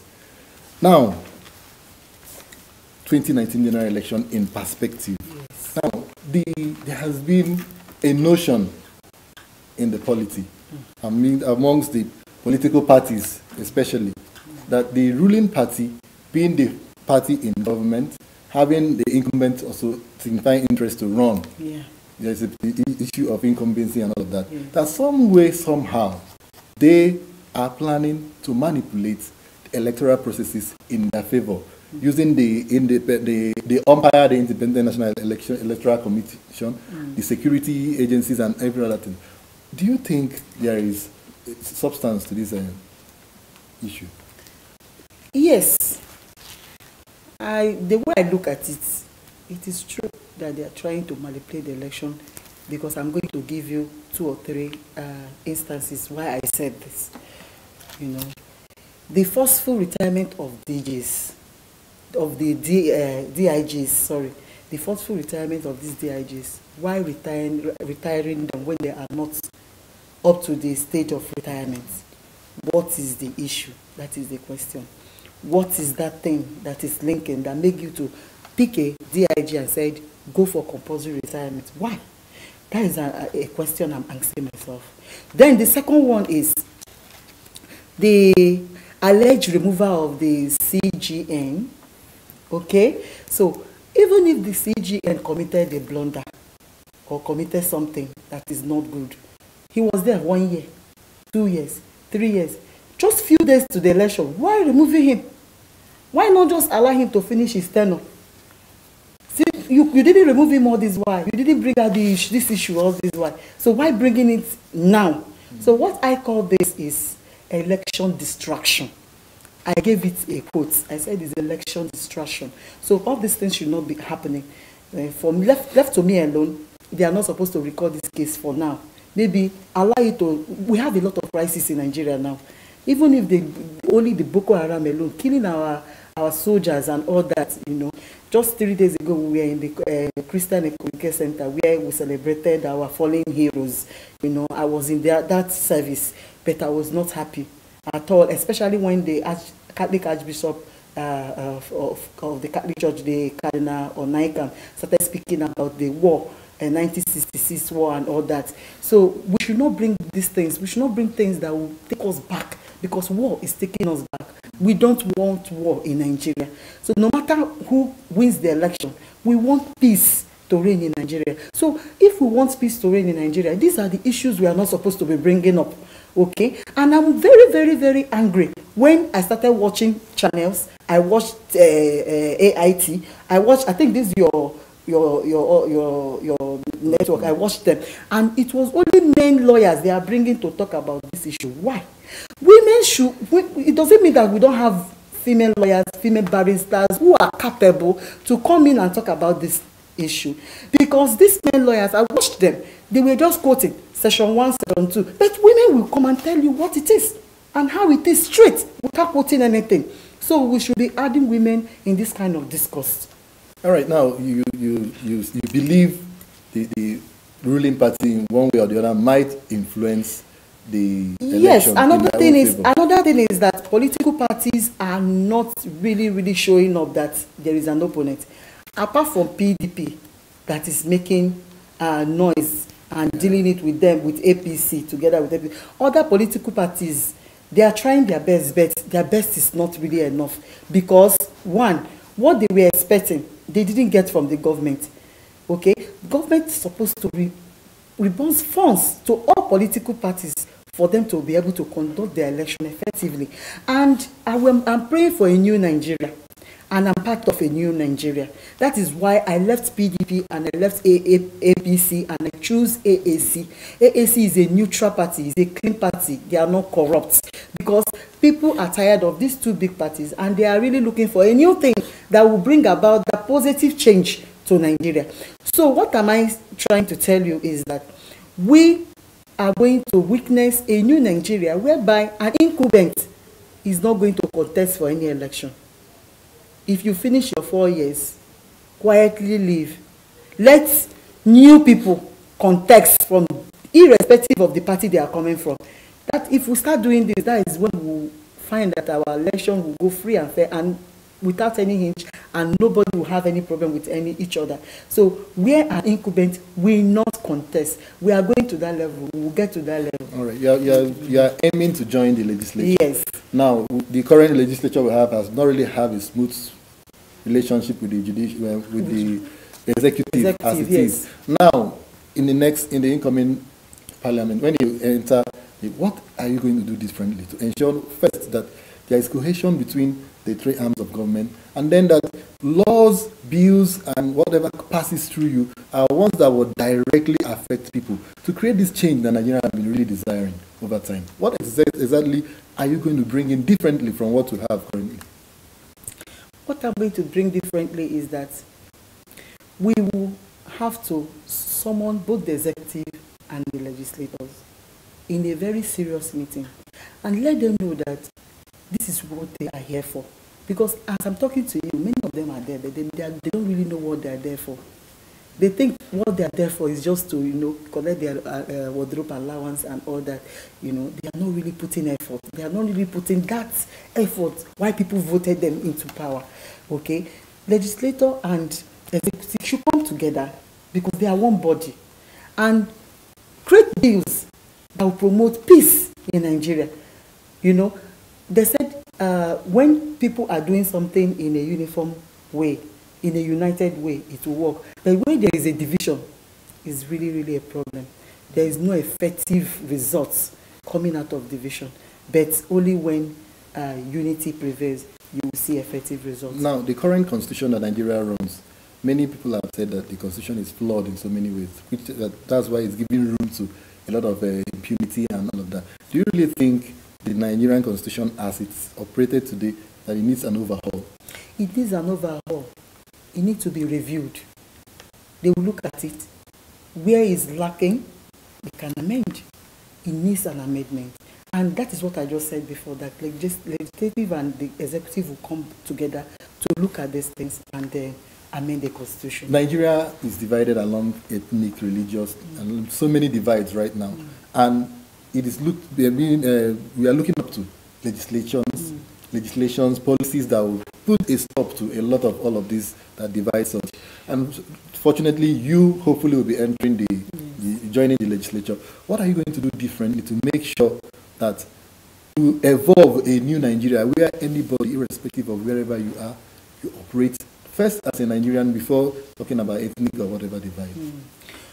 In this area, we are going to create policies that will bring about unity. As long as you are in Nigeria, you are in Nigeria. When you travel abroad, they ask you, once they see your green passport, they take you as a Nigerian. They don't want to ask you where you are from. They don't want to ask you whether you are Igbo or Hausa and Yoruba. So we are going to create a bill that will bring Nigeria unity together. Then, let's say, for example, the people of FCT, because they complained a lot when I did my research that they are marginalized. They are not happy with the government, okay? And they are not really getting that dividend of democracy. So I am coming to the FCT to make a law that will benefit them, that will make them at least be happy. Not only that, if you go to Dubai, the original people of Dubai, which we call them local, they have their place inside the Dubai town. They never pursue them to the village because they are local, because the development is coming to their side. So because they are local, they should move to the bushes and all that. No, they build good houses for them and integrate them into the system, make them be part of the system. They call themselves locals. When you see them, you know that they are locals and they are benefiting from their government. Many of them are not working, but they are on salaries. Okay, so we are going to do that for the people of FCT. Finally, tell Nigerians what you have for them. Tell FCT residents what you have for them coming from you. Yes. My people of FCT, una well done. I am coming out to deliver the people of FCT. There are things we are supposed to be getting from the government we are not getting. Despite that, FCT is the capital of Nigeria. So we are going to be looking at all of that, especially school buses in all the secondary and primary schools. If I do that alone, I think I have gone a long way. And not only that, I will make sure that I touch the economic development of the people of FCT by doing what? Building more factories. Create bills that will build more factories and industries in the areas of all the 6 areas of FCT, so that the ordinary people will have food on their table, whether they went to school or not. Many of the people we are expecting to vote for us in the local government, they are people that didn't go to school, but they have their PVCs. They know what they are talking about because they listen to their radios and they really know what the government is talking about. Now, there is hunger in Nigeria. So what we are going to do is to create bills that will produce more industries and factories, shoe factories, cassava factories, and all of that, that will employ the people that didn't go to school. Because we will only employ them for what they can do, not because of their certificates. Then, by so doing, you have really put food on their table. So, and I want to also say that women are really out for politics. These days, there are more than 1 million women running for elective positions in the next upcoming election. So what I'm going to advise is that you vote somebody because of character. Don't vote or don't discredit somebody because she is a woman, because that person you discredit may come into the system and perform incredibly well. So we are going to vote in women massively into government, because anywhere women are, there is prosperity. So I want to give a final advice. So this election, I'm urging all of us to come out and vote. No matter what odd, no matter what disappointment, no matter what news we hear every day, that shouldn't discourage us. Come out and vote, because you are part of it. If you sit down in your house, you will get it for 4 years sitting down in your house. So by the time you come out and vote and be part of what we are doing and be part of what this election is going to bring about, you will be happy that you did. At least you gave your own consent and you voted for the people you want to be in power. We want the election to be free and fair. Thank you very much. You heard it all from Lady Doris Amaka Opara, the senatorial candidate of the Africa Action Congress, the upcoming 2019 senatorial election coming up on February the 16th. Like she said, please exercise your franchise. Go and pick up your PVCs. Go to the polling booth. Vote and vote your conscience.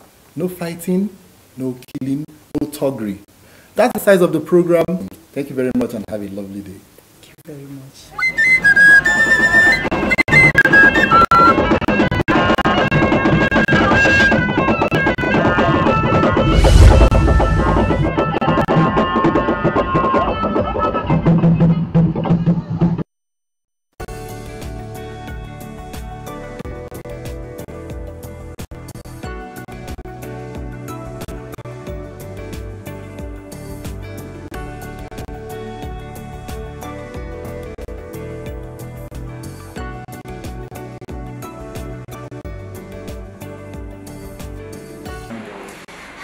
Welcome to another episode of Issues of the Moment. I guarantee you it is going to be interesting, as I have one who you would like to call an articulate speaker, and she is a Secretary and Acting Director of FCT Secondary Education Board.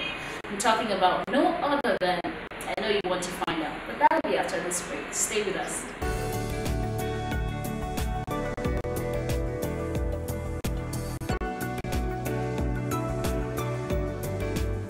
Thank you very much for staying tuned. The program is still Issues of the Moment, and before we went on a break, I told you I had a guest who I know you would love to meet.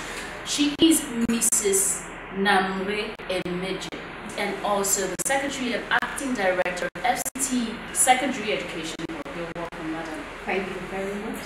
Now today we will be talking about quite a lot of issues under the umbrella of education.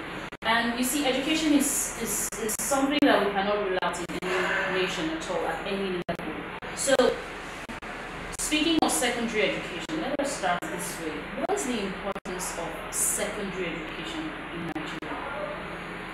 Thank you very much.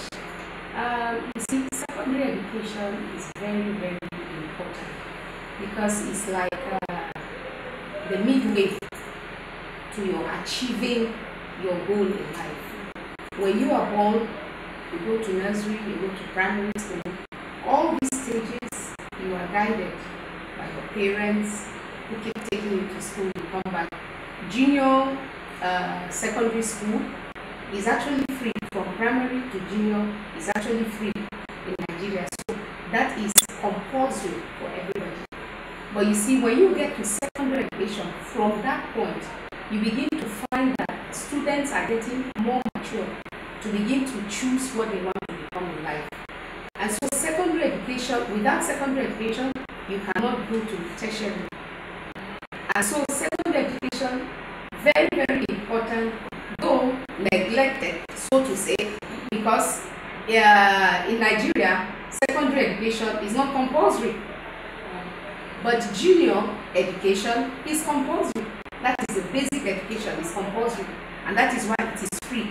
But at secondary level, the government have decided that you choose whether you want to go to secondary school, or you want to do commercial, or you want to learn a trade, or it depends, you want to do business. So that is it. But when you look at it, secondary education is the basic, it's very critical, because it's at that stage and at that age that children are getting more mature to begin to take decisions in life that will help them for their livelihood as time goes on. You just mentioned something that caught my attention, the aspect of junior education being free.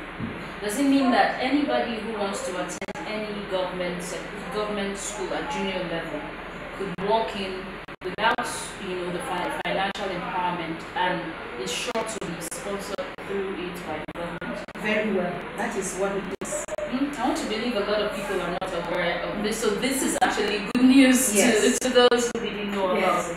Now, moving on, you see, it is one thing to be educated, but it is another thing to be educated by the right person or persons. At some point last year, and even before last year, there had been issues of incompetence amongst teachers, poor training, unqualified teachers and all that. What exactly do you think is the cause of this? I would want to say this. And once you are a graduate teachers, those that are trained to be teachers, those are the ones that are supposed to be teachers. But I tell you the truth, you see, with so much unemployment in the country, and if there is opportunity for them to be employed, they come in there and they want to now take a training in teaching, even though they were not trained as teachers from the onset. So I want to think that these are some of the reasons, you know, that gave room for such things. When some people come in, not being trained teachers, and then later on they want to take a profession in teaching because there was no employment from the onset.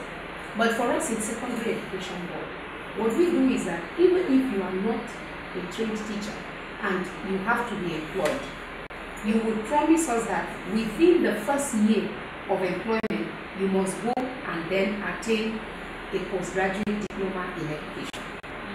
So that's what we do in secondary education board. You must go for a postgraduate diploma in education. Once that promise is on ground, you make a commitment.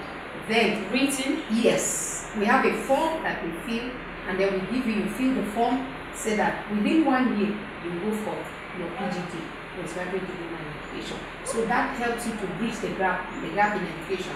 So as you bridge the gap in education, then you find out that you flow along. Okay, does it mean to a large extent that there's a likelihood that majority of teachers in secondary school are probably graduates of College of Education or education graduates? Because what is really giving room for, at employment level, is there any law or any sanction or so to say that says when you are employing anybody, the person doesn't have traces of education or is not willing to do that, then don't employ the person? Maybe that will curb all of this to some extent. Is there any rule? Yes, you see, that's why I said that, you know, from the onset, because of lack of job in Nigeria, there are so many graduates that are hanging around, even though they are not teachers, they don't mind being employed as teachers to teach. And so when they come in, for us in secondary education board, we make them to enter a commitment with us that within the first year, if they must remain in secondary school to teach, then they have to go for a postgraduate diploma. And this postgraduate diploma is being taught by, we have a lot of schools that, you know, teach and take this postgraduate diploma. The National Teachers Institute is one that is very, very effective in running the postgraduate diploma program, which helps in bridging the gap between those that are not trained teachers but are willing to teach. They are not trained teachers because they don't have education background. Trained teachers are those that in their university days they did education. They have maybe BSc Ed or B.Ed. These are trained teachers. Or someone who attended a college of education. Those that attended colleges of education are not employed by us. We only employ graduates to teach. Really? Yes. Graduates of they are not qualified to teach in our secondary schools. Only graduates teach in our secondary schools. What about those who attend or who attended teachers training? Yes, and colleges of education, they are only allowed to teach in junior secondary schools and primary schools. Okay. So that's the difference. For us in secondary schools, senior secondary schools, it is graduates that teach. Only graduates teach. Okay, is there some sort of monitoring maybe board or so that sees to it that those people live up to their commitment? Yes, they live up to their commitment because we have immediately they are employed, they are supposed to submit their certificate within that 1 year. And if after 1 year you don't submit the certificate, of course you'll be called upon to ask why, and then whatever is the reason, then we'll now take it up from there. Okay, now the issue of skill acquisition has been up for quite some time, the importance and all of that, because people sometimes have come to notice that majority of the youth in Nigeria, maybe I should just narrow it to Nigeria, yes, they have the mindset that you are going to school to graduate, to be able to work.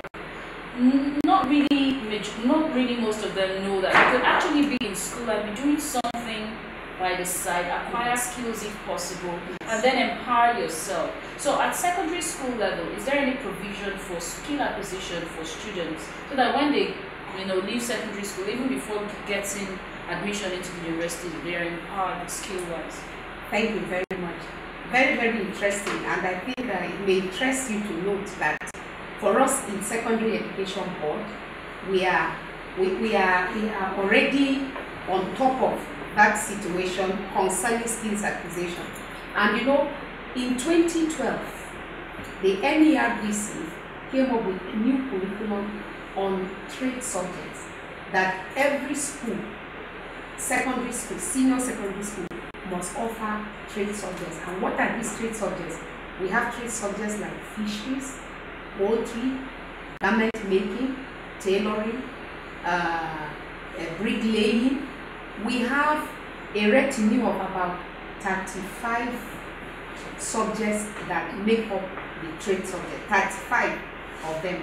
And in FCT, we are offering 22 of these trade subjects.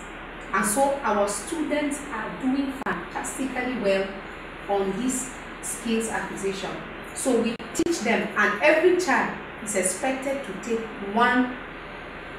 at least one trade subject. Okay, so they have the liberty to take more than To one. take more, yes. At least one trade subject as part of what you do in your studies. And you write your national examinations, and that is WAEC and NECO. You write it. We have photography. We have a lot of them. And then we have teachers that teach this in the schools. We usually hold exhibitions, in the trade subject exhibitions, and then we exhibit and show what our students are doing in schools. So we have that already, and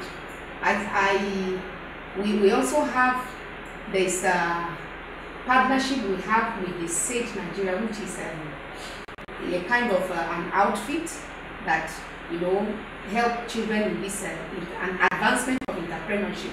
So this entrepreneurship thing, they go for competitions. Our students go outside the country for competitions on Sage entrepreneurship, and they have even won outside the country. They won the competition and they have come back. And most of the times you find out that they are into this. Right now, one of our schools, Government Girls Secondary School Abaji, are producing sandals that we have just approved that it will be used for the school. It is the sandals that we have approved to be used by everybody, and it is produced by the students in the school. That's an interesting one, you must say. Yes. So we're looking forward to more of it. It's going to be a good thing to see our students be empowered skill-wise, and this is a welcome development, 100%. We'll go on a quick break, and when we return, the discussion will continue. Stay with us.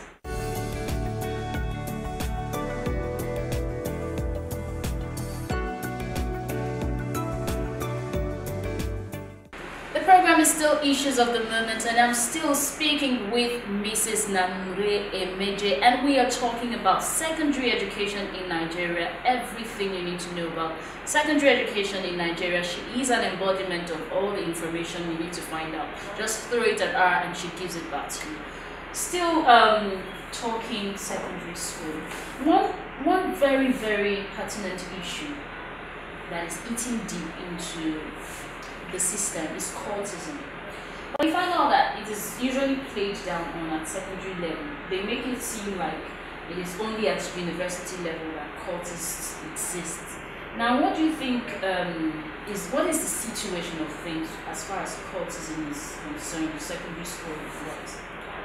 Well, I will not totally say that maybe cultism is eradicated in the secondary schools, because I want to believe that that is the starting point, that they begin from that level and take it into, the tertiary institutions. But for us, we have put in a lot of measures to check these things in our schools. And one of it is that if we find out that there's any such vice in any child in the school, the child goes on expulsion immediately. Because we don't want to keep such children in the school, and then they become bad eggs can So they don't corrupt contaminate the others. So the they others. don't contaminate and then corrupt the others. So if you are caught in that, you are just expelled from the school immediately. We don't want it to be so, and that is why I think we've been able to bring it down to a very, very, very low level. In fact, we have zero tolerance for cultism in our schools, and we don't have incidences of this cultism in our schools. Perhaps that's why we even barely hear about it, because exactly it has been reduced. I remember one time, that was years back, when they caught some cultists in a secondary school in one of those states, and people were shocked, you know, the secondary school and all that. But then with time we stopped hearing news about cultism, so that's actually an evidence that we're doing a great job. Moving on, the area of poor infrastructure. I get to see pictures of some secondary schools dilapidated, and the environment is not too conducive for learning. Is there any form of intervention by the government or anybody to handle this key area? Because the environment for learning is very important. Yes. Thank you very much. You see, education generally is expensive. Very, very expensive. And we all know that the government alone cannot do it. And that is why, like for basic education, which is primary and junior secondary school, they have some intervention. They have intervention from the commission. They have, you know, that intervention fund. Tertiary institution, we have the TED fund, which comes in to intervene for tertiary institutions because education is expensive. But you find out that for us secondary school, we are left in the middle, like orphans. We don't have any intervention fund coming with a secondary school. And that is why we find out that it's only the government that is left to fund our secondary education, which leaves the burden so much on it. To be fair to the FCT minister has been doing a lot as regards education in FCT, especially the senior secondary school. He has been so liberal, and he's always been there to ensure that funds are released for us at the nick of time. But the problem is that the influx of people into Abuja has already put so much burden and weight on secondary education. Because when people leave and move and come with their families, they want to go into secondary school, most of them secondary education. And of course, the junior students that graduate from junior secondary school are also coming in to the senior secondary school. So you find out that the burden on senior secondary school is so much, and yet we don't have any counterpart funding. We don't have any counterpart funding. So the minister has been trying, and he has been doing that alone. And so that is what is responsible for our dilapidated infrastructure. So paucity of funds is the main thing. That's why you find out that our infrastructures are so old, and then there's no expansion. Yet there are so many people coming in and they want this secondary education. But by the grace of God, this 2018 that just passed, the minister was able to put, you know, some money for us to be able to expand some of the schools that we know that need expansion, and then some of the structures to renovate, and then to also, you know, bring in some furniture into the school. So all that is already in place, and I'm sure in the next 2 to 3 months you begin to see a lot of development coming in from our existing schools. Okay, another good news there. Okay, before we wind up, maybe 1 or 2 more questions. The aspect of inadequate payment of teachers. These people are working, and you see sometimes that they pay transport fee to get to work. Some of them have to fuel their cars and all that. But then if the payment is not in tandem with what they do, then that's a challenge, because it takes one who is in the right state of mind to be able to pass knowledge to another person. So what do you think is being done regarding the issue of payment of teachers? Well, I think that one is that one is beyond me here, because that is what we're talking about, minimum wage. That's why Nigeria we're fighting for increase so in it's encompassing this minimum wage. We are all civil servants, the teachers are part of it. So if the minimum wage is increased, you find out that generally they will also benefit from it. Be that as it may, we try at our own end to motivate our teachers. And what we do, some of the things we do, like teacher training, we train them. And we also have some partners that come in, some of these organizations, they come in to assist and say, okay, we want to train some of your teachers on ICT, we want to train them on science, we want to train them on mathematics. So we have all these incentives that come in, both from some partners and then some NGOs and then some corporations. And that is it. Like recently, towards the end of last year, NCC donated computers to 8 of our schools. So you discover that these are some of the incentives that come. And then all this come into help teaching and then learning. It comes into help teaching and learning. So these are some of the ways that we do. And then, like another incentive for the teachers, we ensure at this secondary level that when a teacher is due for promotion, at least as much as possible, we ensure that their promotion comes as a whole, so that the promotion comes in to motivate them. They know that they are being promoted. So with the promotion, at least the salary will be increased a little. So these are part of the incentives that we put in and then try to ensure that they are also getting. Yes. Okay, let us round off on this note with this last question. With your wealth of experience, what do you think, perhaps we should call it a recommendation or recommendations, what do you think can be done to enhance educational plan in Nigeria at secondary school level? Well, the educational planning, let me just take them twofold. Educational planning as a holistic thing for secondary school, how to plan so that we ensure that if we plan well, this influence that we're talking about, you know, when they come in, there is already a plan on ground for them to ensure that it's supposed to harness everything that is in there. Now, paucity of funds, like I said, is one of them. And the second thing is some of the motivations that you rightly talked about, the salary and then some things like that. But at our own end in secondary, we have a planning, research and statistics unit. Secretariat as a whole, we have a document that we have planned for education, secondary education for the next 10 years. But paucity of funds is a problem. Funds, release of funds to ensure that these things are done, because the planning involves how many classes is a problem. But educational planning on the aspect of the children in school, in our schools, we have a guidance and counseling unit. Every school, we have guidance and counseling unit that counsel the children on how they can choose their course, how they can be better, and then how they can, you know, become better people as they are leaving secondary education to move into the tertiary institution. So all that is already in place for the learning of these children, so that as the children are growing up, you discover that, oh, some of these children want to do something that is so weird. So we have these teachers who are specialists in guidance and counseling. So they guide them, counsel them and say, no, why don't you do this? Why don't you do this? And some of them that are following, they have become better people.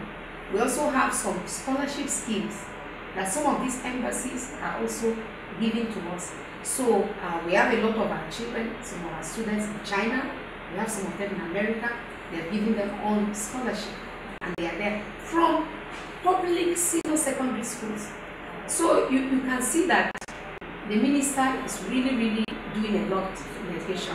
Together with the Secretary for Education, we are doing a lot to ensure that secondary education is taken to the next level. Wow, with so much smile on your face when you said that, we're optimistic that, you know, there's hope, better future for secondary school students in Nigeria. Thank you very much. It's been wonderful speaking with you. I was enthralled throughout. We could go on and on with the discussion if not for time. Thank you very much. Thank you so much. The pleasure is mine. We do hope next time you would oblige. I will. Because I look forward to speaking with you again. My You're guest welcome. has been Mrs. Nanure Emeje, and she's Secretary and Acting Director of FCT Secondary Education Board, and we've been talking about all things secondary school education. We do hope you enjoyed the conversation. Join us same time next time on the program Issues of the Moment. I remain your host, Eunice Johnson. Bye for now.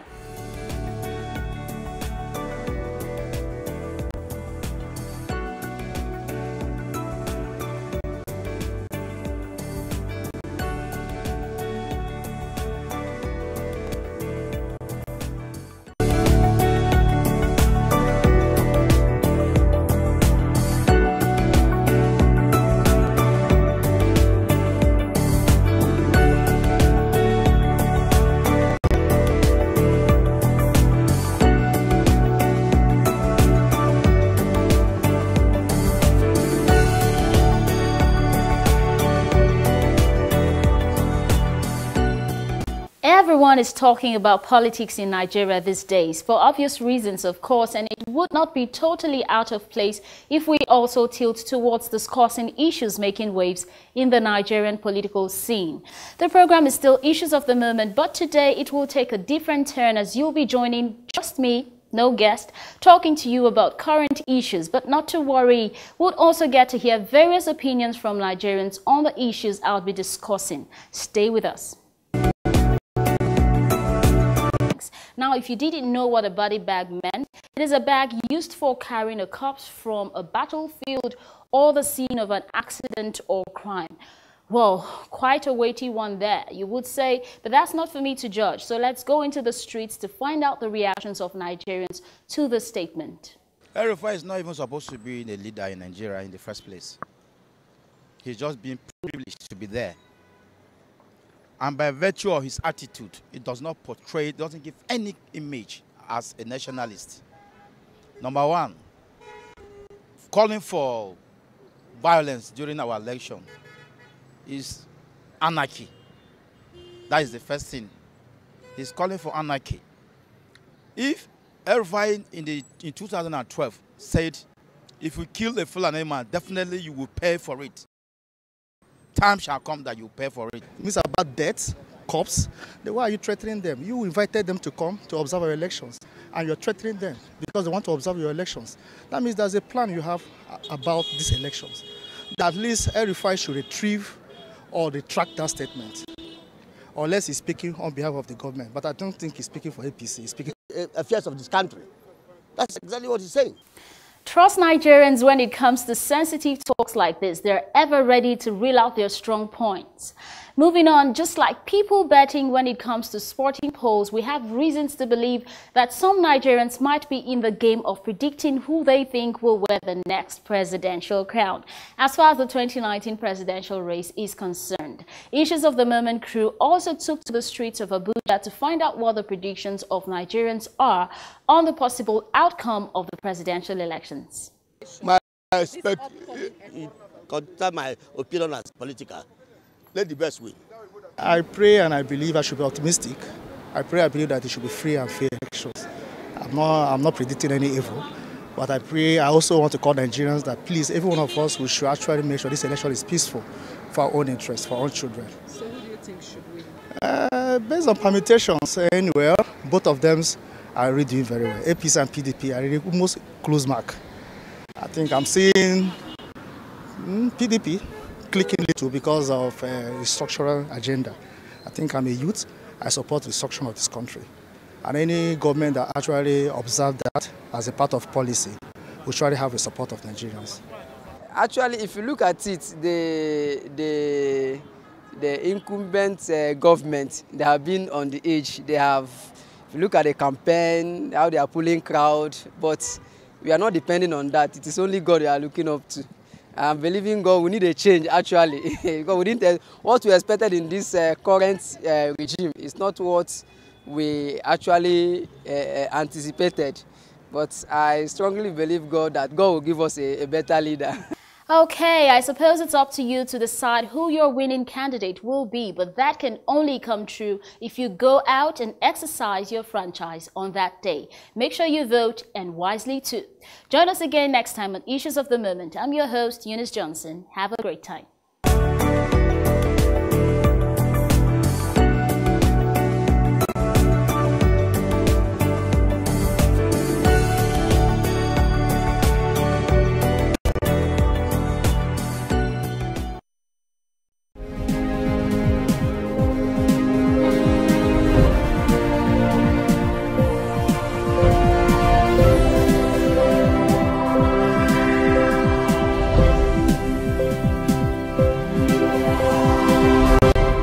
Independent Corrupt Practice and Other Related Offences Commission has described vote buying as an act of corruption, which the Commission is committed to tackling. He stated this during a recent press conference. Our correspondent Susan Tiza was in the streets of Abuja to sample the opinions of Nigerians. The issue of vote buying and selling has been the theme of the day as the election draws nearer. We went to the streets of Abuja to sample the opinions of Nigeria whether or will not sell their votes against the candidates of their choice. That is bribing. I don't actually move to them because I do personal job, pay myself. So why will I do something that will give me the opposite of what I want? Is devilish. So there is no amount you will give to me that will make me to vote for someone who I know will not do well because of a meager an amount that could buy me nothing. No. The worst part is this, that election creates an opportunity for a lot of unemployed people to get employment, even though it is temporary employment. But some are employed as supporters group, while some do other things to help support election in one way or the other. Between 2015 and 2019 election campaign, how much has it impacted on Nigerians in terms of between that of 2015 and that of now. But in terms of business, without equating it or relating it to politics, I'll say where there was more money in circulation in the year 2015 without particular reference to election period. So compared to now, there is serious cash drought in the system. Because now you can see much 20 naira note brand new, this 200 naira note, and people are no longer feeling the recession so much as it was in the past. Okay. Yeah, so there's so much circulation of money this time around, but not much compared to what it used to be in the past. Yes. We should at least devise means that could bring about a permanent solution to the needs, to the problems of Nigerians, not coming up with a little amount of money that you give to the people, and at the end of the day, you realize that they don't end up using it for anything. Somebody may receive 15,000 naira, 20,000 naira and come up to the television and say he has received this, he has gotten this, but deep down within him, he knows that it's not up to anything for him. Actually, it depends on individual understanding. Yes, if you are close to the political class, you may believe there was money in circulation 2015. But now, if you are still close to the political class, you may believe there's still money in circulation. But all this depends on what you believe or who you are aligned to. Those who are close to the political class, they will believe that there's money in circulation. If you're opportune to work in 2015, work with a particular party or a particular aspirant, definitely you will see money. In this present dispensation, if you are still close to the political class, you still believe there's still money in circulation. So it depends on individual understanding and the way you fit in at the particular time, either in 2015 or in 2019 now. People are struggling to hold on to the jobs they have because there are no jobs anywhere, whether you are paid or you are not well paid.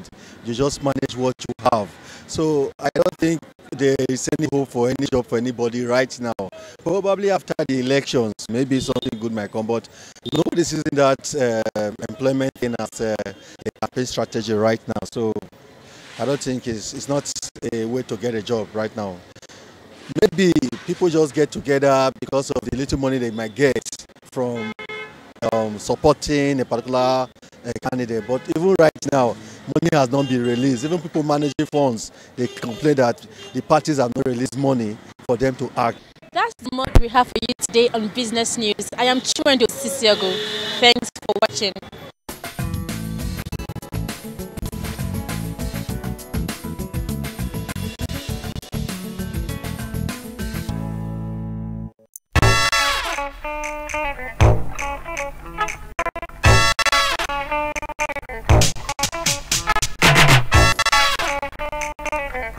Accompanied is the societal challenge that comes with it, the stigmatization of victims of this virus. Is it possible for a woman living with HIV/AIDS to have a child that is negative to the virus, a healthy baby? Welcome to Mata Africa, a program that focuses on serious issues regarding women and children in Africa. And with me here today is Dr. Uche Ayawago. Uche is a Nigerian trained medical doctor who holds a PhD in clinical epidemiology from the University of Nottingham, UK. And currently, you're welcome, Dr. Uche. Thank you very much. It's good to be here. Thank you. So, sir, can you help enlighten us on perinatal transmission of HIV/AIDS, which is also known as mother-to-child transmission of HIV? To the child, either during pregnancy, either during labor, or during breastfeeding. So it's sort of the perinatal period is the period between 22 completed weeks of pregnancy up to 7 days after birth. So within this period, perinatal transmission of the virus can occur. Okay. So is it possible for a woman child? Yes, it's very, very possible. Okay. The answer is a very capital yes. It's possible for a HIV positive one to have a HIV negative child once certain management processes are in place and the person is monitored throughout pregnancy, delivery, and after delivery. So it's possible. For the sake of the audience and then for the society that do not know how these things work, can you please shed more light on how this transmission, how a mother can actually transmit this virus to an unborn child? Okay, basically I would say 2-3 ways. Okay. One could be during pregnancy itself, then the second is during labor and delivery, then the third one is through breastfeeding, through the breast milk. You know, the virus can be transmitted during the final trimester, the last stage of pregnancy, from the mother to child, because the HIV antibodies, the HIV virus itself can cross the placenta at this particular period to affect the fetus. So the management of labor too can cause transmission because the blood of the mother may come in contact with the blood of the child and the infection can occur at this particular stage. Then again, the virus too can be secreted in breast milk, and once that happens and that child is breastfed, then the child can be affected. So basically 3 ways to help a child. Okay. The strategies, I think I will also list 3 of them as well. The strategies include giving it to prevent it is trying as much as possible to avoid vaginal birth. So most HIV positive mothers may have to undergo cesarean to deliver the child. The child after within the first 4 to 6 weeks of life avoided. But there are certain cases too where in resource poor settings you would have to undergo the child getting the virus during delivery. And again, to a HIV positive mother can deliver vaginally if the viral load is undetectable. So if it gets to a stage where we can't detect the viral load in the blood, such a mother too can deliver through this. But to be on the very safe side, cesarean section is advised. Then avoiding breastfeeding as much as possible. We also know that this poses a question when you think about the society where you have the African culture, where you have the families around, everyone wants to question why you're not breastfeeding the child. So this becomes a little challenge to the mother. So in this case too, we encourage that even if you must, in as much as this is totally discouraged, even if you must, the child should never be given mixed feeding. If it's breast, just give breast alone, then continue on your antiretroviral drug as a mother. Then the child is also placed on antiretroviral drugs as well. Then don't do mixed feeding, bottle feeding, water and breast milk and the rest of them. So the best actually is to avoid breastfeeding entirely? Someone once wrote to me. She mentioned she went back for a been to several hospitals where they declared her positive. But she said probably because she has been taking her drugs religiously. Yep. So she's now being declared to an extent negative. Does this still affect transmission either from mother to child or from Viral load rising. So it's usually a case of viral load is rising and CD4 cell count, that's immunity, is reducing. So as a result of this, when you test someone, the person tests positive to the HIV antibodies which the body is trying to develop to help fight the infection, then we check the CD4 cell count, usually on the low side. We check the viral load, it's usually on the high side. So what I think happened to your friend is that she has been very careful with her drugs, and that has helped to reduce the virus in people like this, so that you don't just risk anything. But I had a chat recently with a friend who works administrative health in Delta State, and she said that almost all the HIV positive mothers they have who were faithful to their drugs all had children who were completely negative. It's only one that they have found a case, one in 10 years, that they found a case of a woman who was positive taking her, assumed to be taking. is there any risk in how will the child like get in contact with HIV/AIDS if the husband as the father? Vice versa.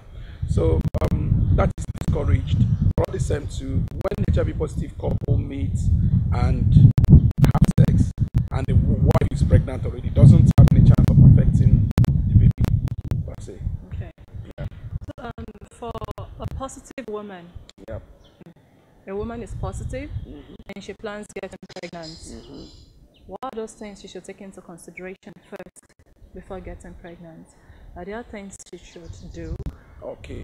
I want to assume that this HIV positive lady is already seeing a doctor, is already on her care, taking her HIV drugs and the rest of them.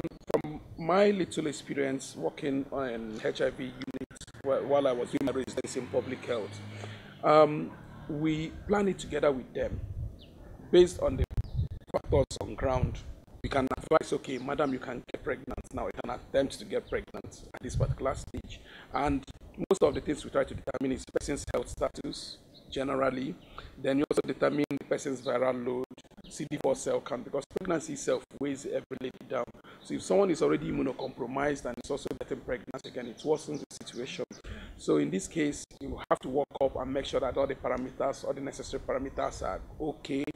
Then in that case, the doctor can advise you, okay, blood level is okay, viral load is low, CD4 cell count is high, you are doing well, I think you can attempt to get pregnant. So when that lady gets pregnant, the lady is followed up. These are special cases. Under obstetrics and gynecology, there are special cases. They are monitored by both the gynecologist and the obstetrician, and they're also monitored by the HIV physician, so that they can monitor these people, make sure that they are the correct antiretroviral, and they monitor them. Then towards the end of the pregnancy too, neonatologists are also part of the management of them when they deliver the baby. So it's sort of a teamwork, everybody working together. So the best friend a pregnant HIV woman can have, or a woman. For a woman who is positive. Positive, okay. How does she approach a negative partner? Okay. Like you discover your wife is positive, and then you still have a child to go, or probably you're just starting a family, and then what's the process like? Is it through mating, or through sexual intercourse, or through some insemination or something? Because we've been hearing various stories of how people go through insemination and some still. So we would really want to know. Okay, in this particular case now, we have so many HIV discordant couples, and most times these are wives being pregnant, and wife being HIV positive, and the husband being negative. The male biology actually is in such a way is a bit defensive against HIV positive. I've always joked with someone and said that even a HIV negative man can mate with a HIV positive woman. All you need to do after sex could just be to wash off yourself, and urinate. That alone might be so protective. But the reverse is the case for women, because they're more on the receptive side. The man pours in a HIV positive sperm into you, and in the lining of the vagina and the rest of them, they have a whole lot of white blood cells that will pick up all the HIV will definitely, the HIV virus will definitely attach to. So that's why it's a bit difficult for the lady. No, in this case where the lady is positive and the man is negative, yeah, it's advised when the lady wants to get pregnant too, both of them will have to approach the doctor, then it's planned very well. It's best also done when the viral load is low for the lady. Then you can encourage have unprotected intercourse with the husband, intercourse without protection. And that is based on the available parameters in terms of CD4 cell. Give the man some ARVs to take during that process. Now, the man can also have prophylaxis for about 1 month. Okay. If they assume that the viral load for the lady is quite high. So to be on the safe side, take prophylaxis, mate with your wife without protection for the 1 month. So it helps, and it helps. The chances are clear. Chances are very, very, almost completely cleared off. Okay. Yes. So for children, for unborn babies, so their mothers are actually unknowingly infected, either through, because there are cases where women don't even go for antenatals and all that. Yep. So there was the time at FMC Makurdi, a child was born tested positive. So I don't know, are there things we can do? What are the things, how are the ways we can help such babies? Okay. As much as every woman is encouraged to undergo antenatal care because it's very important. I know so many women who happen to know their HIV status only during antenatal, the first test, and they discover they're HIV positive, and they commence on the drug. You tell us the chances, like in percentage, the chances of a positive woman living with HIV is having a healthy baby in percentage. In percentage, if I'm to say now, based on the available statistics, there is no particular place where it is written, but if you look at the records around us, if you look at the information around us, or if I should dwell on the statistics my friend gave me from Delta State, where they have only 1 positive case in 10 years, you can see that HIV positive mothers who actually have the antiretroviral therapy and they're under complete care, the chances, I think they're almost 99%, they also almost have a 99% chance of having a healthy baby who is HIV negative. Okay. Yeah. So finally, can you please refer to us some NGOs and hospitals in Nigeria that helps people living with HIV? The HIV program, I think it came up during President Bush's administration, where they had this presidential initiative for the control of AIDS, PEPFAR, and established in almost every hospital. Then we had NACA, we have SACA, and we have LACA, all agencies involved in the control of AIDS and HIV. So I think every government hospital, be it federal, be it state, they all have centers there. Many private hospitals do have as well. Then there are so many NGOs too who help. But to have adequate and continued care free of charge, then the person should live or throughout the period of pregnancy, in fact throughout her life, not just pregnancy period alone. And treatment is completely free. So this makes it possible for people to have access to it. Wow, it's been wonderful having you on the show today. Thank you. So dear viewers, with these plenty points and facts, I hope you've been convinced and not confused about that. Now you know HIV/AIDS is not a death sentence. You can still live a normal life even when tested positive. So it's not a death sentence. You've heard from Dr. Uche. It's not a death sentence. You can still have your child healthy. You can still live a normal life. It doesn't mean you shouldn't take chances at sex, at being pregnant. To the end of the show today. And yeah, thank you. It's my pleasure being here. And thank you everyone for listening. Thank you. So, bye-bye.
President Muhammadu Buhari on Wednesday signed into law a legislation that will henceforth criminalize common discriminations against persons with disabilities. The discrimination against corporate entities and individuals face excruciating sanctions if found guilty of discriminating against persons with impairments and will bring to an end the long wait by persons with disabilities in Nigeria to have their demands legitimized. That is the topic we will be discussing on Nigeria today. Welcome on board. I'm Charles Ibe. You're welcome back to the program in Nigeria today as we look critically at the issue, the good news for persons with disabilities in Nigeria about the signing of their long-awaited Prohibition Act into law. I have with me Ekaite Judith Umo, and she is the National President, Joint National Association of Persons with Disabilities. You're welcome to the program. Thank you very much. All right. Now, I must say congratulations, ma'am. This is a success. It's something worth celebrating on your part. Given the protracted battles over time, bills upon bills, pushing first reading, second reading, third reading. Now, when this news broke out, how did you feel? How did you receive it? Well, let's say we were dazed because we didn't see it coming assent to the disability bill. A week ago, thereabout, was a live stream program on NTA, The Candidate. And you recall when the president responded when he was asked about the disability bill. To us, we saw a total disconnect. We saw that the president was taken aback, so we knew something was going on. So we got very, very angry, and we thought we should let our feelings be known to the Nigerian state. We did that World Press Conference. So we didn't see it coming. We didn't just see it coming because we were even planning the next step on how to engage constructively the government so that they can look in the direction, but we didn't actually make that bill was missing or what went wrong. So if you ask me again, yeah, days we didn't see it coming so soon. Yeah, in fact, it was actually a surprise when we heard that they said they couldn't find the bill, or maybe you were not even aware of the bill, like as you just. Now, when we talk about persons with disabilities, how inclusive is it? Because we know that there are people with visual disabilities, there are people with speech impairment, there are people with motion disabilities and all of that. Do you have limitations? Well, thank you so very much. So may I even use this opportunity to inform us, educate us a bit about the issues of persons with disabilities in Nigeria and elsewhere. We are called persons with disabilities not because disability lives in us or we live in a disability. We are a class of people that have impairments and experience some level of barriers when trying to participate in society. So it is that interaction with our impairment and the barriers in the society that produces what they call disability. So if I ask you what is disability, you just show me people who have impairment. So disability as it is a social construct. You can't touch it, it's a social construct. It depends on what it is in the mind. It's almost abstract. It's the effect that you're seeing. So persons with disability, according to the UN Convention on the Rights of Persons with Disability, which Nigeria has signed and ratified, Article 1 of that convention says we are persons who have long-term impairment. And this impairment, when it comes in contact with the barriers in the society, it produces participation restriction. So what something is costing our restriction in participating effectively and fully in society. So we are persons with disability because we face those barriers. And what are these barriers? They could be institutional barriers, environmental barriers, social and cultural barriers, attitudinal barriers. So those are the barriers that this law is trying, to address. And persons with disabilities, they vary. Those with different kinds of impairment is what we'll be looking at now. We have visual impairment, we have mobility impairment, we have psychosocial. So they are visible and invisible impairment as it were. So the interaction and the participation restriction that we experience will vary on different levels. And we think no impairment should stop us from participating effectively in society. So all the glamour around the disability bill has been put for just once, that the government just realized that society is diverse and that it's not an homogeneous society.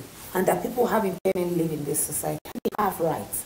So can the government just look in the direction and see how they can address those barriers that people with impairment face so that they can participate? So I have called them invisible and invisible impairment, but what we're saying is that society was so constructed in a way that it didn't take into consideration the diverse citizens that live in it. Okay. All right. Thank you very much. That was very, very explicit enough. And then it also goes to buttress the fact that the saying that there is ability in disability. In fact, at the point where even like, why should you call them people with disability? I mean, that doesn't make them not have some ability that they can offer and give to the society. Some inherent skills and all of that. We've seen persons with disabilities that are successful in business, in commerce, and in different other fields. Now, looking at the bill as it is, how involved was your organization in the structuring of the bill? Because you have to be dealing with corporate organizations, you have to talk about issues of recruitment, you have to talk about issues of workplace, specifics of workplace, different dynamics of works in labor and all of that. How involved were you in this, in all the dynamics before leading up to the final signing of this bill into law, to know that, okay, this is where it starts, this is where it stops, because there are legislations according to what was spelled out in the bill that was signed. How involved was your association in the whole process leading to the bill? Very involved. The disability bill, it's come. I mean, it's over 17 years we've been on this. It's a long, long history.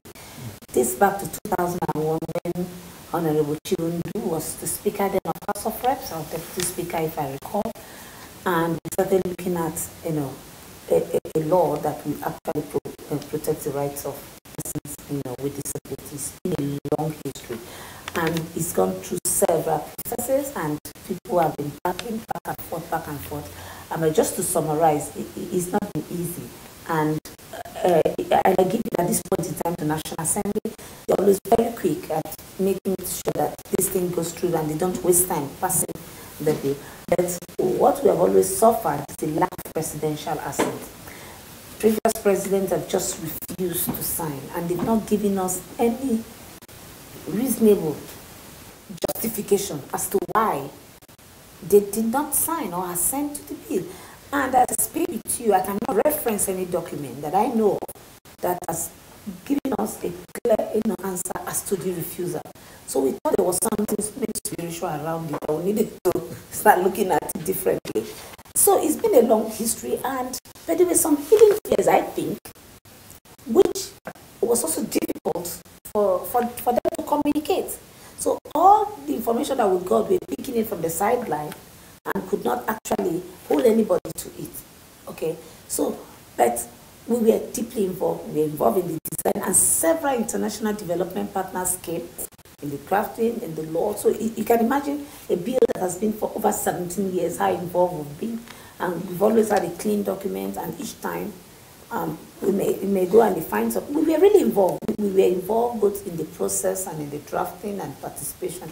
But we became very, very visible in the advocacy. Now, like we are recently, we are talking about 35% inclusiveness for women in politics and all that. Now, when it comes to the stipulated percentage within the law itself, if it says 5%, at least 5%, and you don't have any incentives to drive that, that will also be a problem. So what we're going to be doing going forward, after a lot of awareness raising, like what we're doing now, sensitization, we now need to sit with employers of labor to design on how we can drive that and how we can make that happen. We may even begin to look at their own workplace policy and see where the gaps are and how we can close those gaps so that persons with disability can be employed. We do know that some persons with disability will need some assistive device or technology to be able to work. How would they build that into their overheads, and what incentives it is? And for other countries I know of, there's a tax waiver, some certain percentage, because you have numbers of persons with disability in your workforce, so there's some waiver on tax.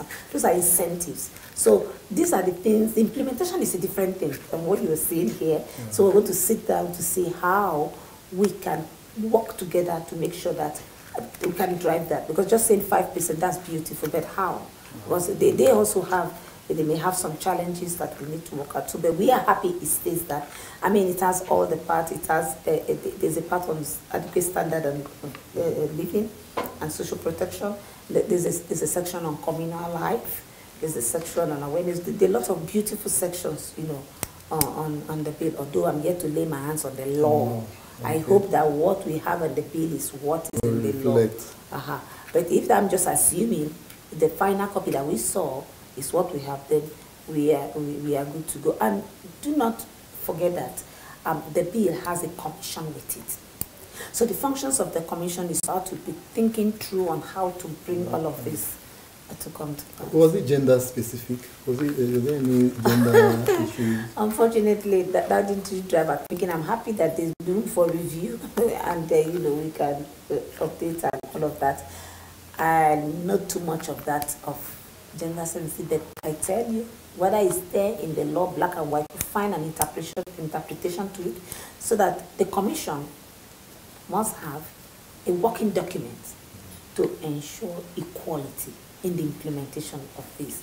So though it's not written in black and white as a gender specific, but definitely we'll work very closely with the commission to make sure that that issue is taken care of. Yes. Now the bill criminalizes discrimination of any sort, and it comes, there are some sanctions attached with it, with options of jail terms or options of fine. I think 1 million for corporate organizations, 100,000 for private, and all of that. Do you think having such in place would really go a long way to helping the cause of persons with disabilities? Why not? Everyone seems, I've attended several interviews today, everyone seems to be pointing in that direction.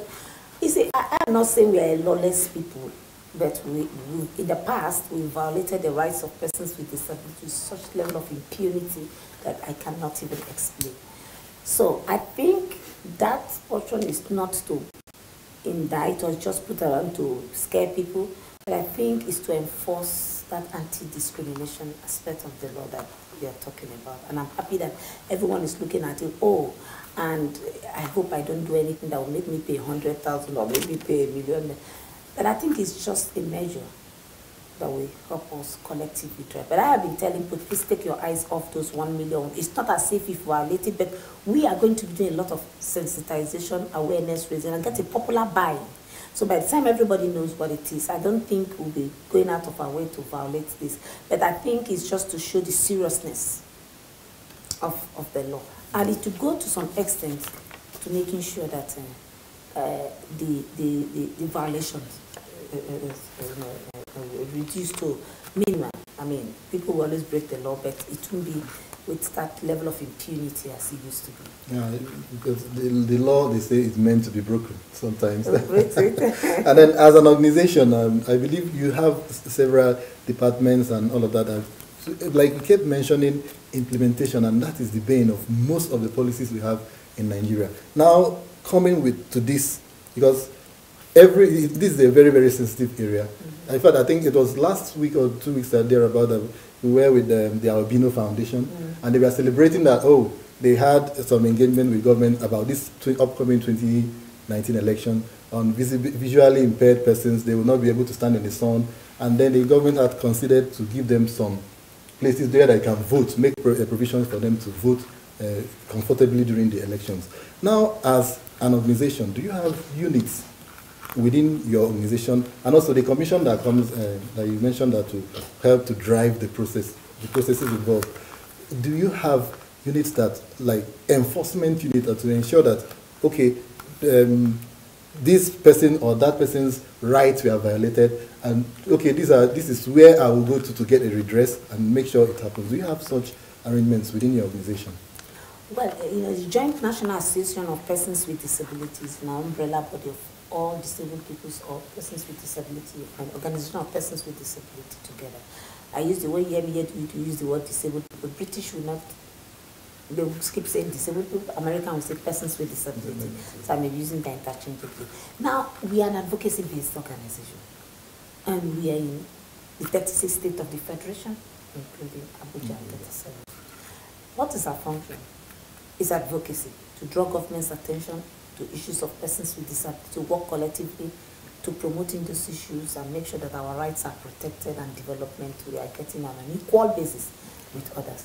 So this kind of arrangement, I'm looking at it now. Jonapid will still remain an advocacy-based organization, so we will become like a whistleblower. Now we have a tool to drive this engagement. A tool has not been able to go to court because we do not have anything to, we cannot enforce. We couldn't enforce. Yes, but now we do have a document. We do have a law, so it's easier now. All right, there's a congratulations once more. Thank you. There is a 5-year transitional period for removal on public buildings as a part of the intricacies of the bill that was signed, so that to make it accessibility and all of that for persons with disability and all of that. Do you think that period is long enough or short enough for this? Because I think if you ask me, it should be as soon as possible. Yeah, it should be as soon as possible. We would very much love that, but we know the reality on the ground is that it involves a lot of financing, a lot of, all of this. So it's just enough. For instance, if I start with you, I came here, I met some barriers. I had to do like 3-4 steps up. Maybe yours should be like tomorrow night, I don't mind. And it's just simple. Either you're adapting or you're putting something that we eat so that I don't do some steps when I come. If I was a wheelchair user, you had no choice but to carry me over. And that's not dignifying. 5 years is fine. 5 years is fine. I would say that progressive realization will work closely to make sure that that happens. But we're going to take it one at a time. 5 years is fine. I hope that that compliance window will be enough for people to take advantage of. And then will it also be enough for awareness? Adequate awareness, like you just pointed out some issues, some barriers, little barriers in encounter. There are also some organizations who might not really be aware of this. Understand? Do you think there is enough time for people to be sensitized? And then what are you going to be doing from now to ensure that, okay, everybody, this is what is up, this is what has to be done. Persons with disabilities deserve their place in any environment at all they see themselves. So we're doing activities around public awareness, sensitization, and training. And 5 years is even too much. And that's where we need partnership with the media and other stakeholders to make sure that we get this message out and get them to understanding the content of the law and the issues of persons with disabilities. So 5 years is good. But I tell you, awareness raising starting even now as I speak with you, we've started awareness raising. But we hope, like I told you, the starting point is making raising this awareness, sensitizing people, getting a popular buy-in. So disability issue, like I keep saying, is everybody's business. So when we have that popular buy-in, together we drive the issues easier for everyone. Now, there are a lot of organizations, like I did mention the Albino Foundation. There are some other organizations, some NGOs that takes care of, on their own, with persons with disabilities. Do you have a sort of synergy that covers everybody? Like every disabled person in Nigeria knows where to go to seek redress or to get attention, adequate attention when the time arises? Yeah, we have that synergy. Everyone is, like I told you, Jonapid is the umbrella body of all organizations of persons with disability in Nigeria. There's that synergy. And we're in the 36 states of the Federation, up to local government level. So we are close enough to our people, and they know when to come and to get information on whatever they want to do. And there's a close synergy. Just this morning, I was with Chekepele at Nigerian Info, and we just done doing that. So there's that synergy. Because what it is now, we have a huge task ahead of us. And all we need is that synergy to drive this issue. And you have adequate backing of the government. For now, it is just on paper. Are you comfortable? Are you looking at what we have right now in the economy and all of that? There are obviously going to be challenges driving through all of this. Are you satisfied? Are you comfortable enough that with every other benefit, the benefit of insight on barriers and all of that, that this will come to fruition as you are going to, at the end of the day, persons with disabilities will be adequately taken care of in Nigeria? We are going to take it one day at a time. I mean, the American with Disability Act didn't come easy, and even the implementation, there are still gaps. So it's not going to be overnight everything is done. Like I said, it's going to be like a progressive realization of all of those. So what were we looking for? A law. So now we got one. What are we going to do with it? So we're going to take it one day at a time, and at the end, we'll keep our eyes on what we want to do, our main goal, and we'll move. It's going to be fine. But that is not to say there won't be challenges. And remember, it's not just Jonapid. Government alone can't do this. So we are pulling the international development agencies and international communities to drive this process. So whatever component they are comfortable with, they could pick a component. Is it accessible transportation that they're looking at? Then there's job for businessmen and who can do that. And what incentives are you giving those who are bringing in accessible buses into this country? Is it healthcare facility, quality accessible healthcare facility? What is it? The health sector is business for everybody. Is everybody go to work? You are be innovative, be creative. Then we link them with partners who can make this happen so that persons with disabilities can have quality life. Thank you very much. Persons with disabilities can have, and they deserve to have quality life wherever they find themselves. I have been talking with Ekaete Judith Umo, the National President of Joint National Association of Persons with Disabilities in Nigeria. And we have been looking at the bill that was recently passed by the President of the Federation into law, bills about persons with disability. Now, Nigerians, you do know it is a criminal offense for you to discriminate against any person with any form of physical impairment, whether sight impairment, whether visual impairment, whether hearing impairment, whether movement impairment of any other form. It is your responsibility as an individual, as a Nigerian, to take care of them. They have the backing of the law right now. So companies, corporate organizations, individuals, take note and do implement so that together we'll build a bigger and a better Nigeria for all of us. That's the size of our program, Nigerian Today. Thank you very much for watching. I am Charles Ibe. Democracy continues with or without you. They're voting in every election from city council to governor to president because the folks who are voting know the impact that the leaders that they pick can have on every single part of our lives. When you don't vote, you're letting other people make some really key decisions about the life you're going to live, the place you're going to live, how it's going to work out for you. You're just saying, you do it.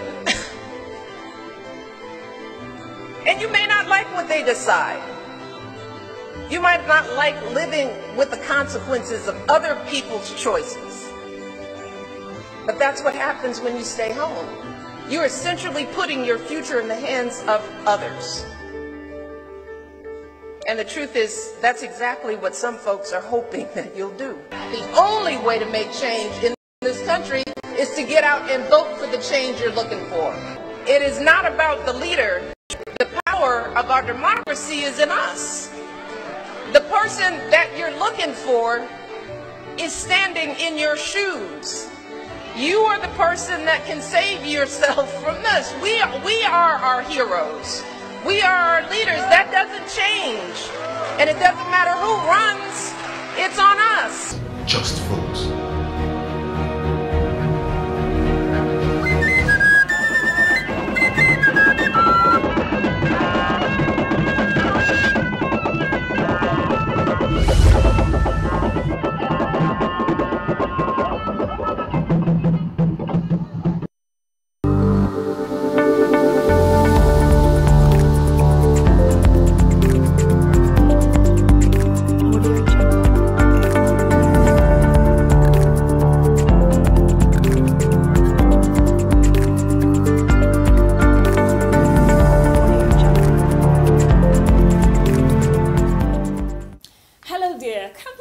Season to you. I am so delighted to be here again, especially knowing that you are there watching. So you're welcome to another exciting program at Reality and You. I am yours sincerely, Priscilla Eworm. Hey, today's topic promises to be very informative and educative.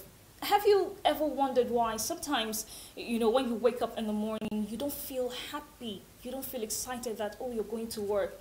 And some people have jobs, they're not really proud of it, they're not comfortable, they're not happy, so they're struggling with this job, they don't feel they're in the right path. Well, not to worry, because I have a special guest in the house who is going to do justice to this matter, choosing a right career. That's our topic. We'll take a short break, and when we come back, Reality and You continues.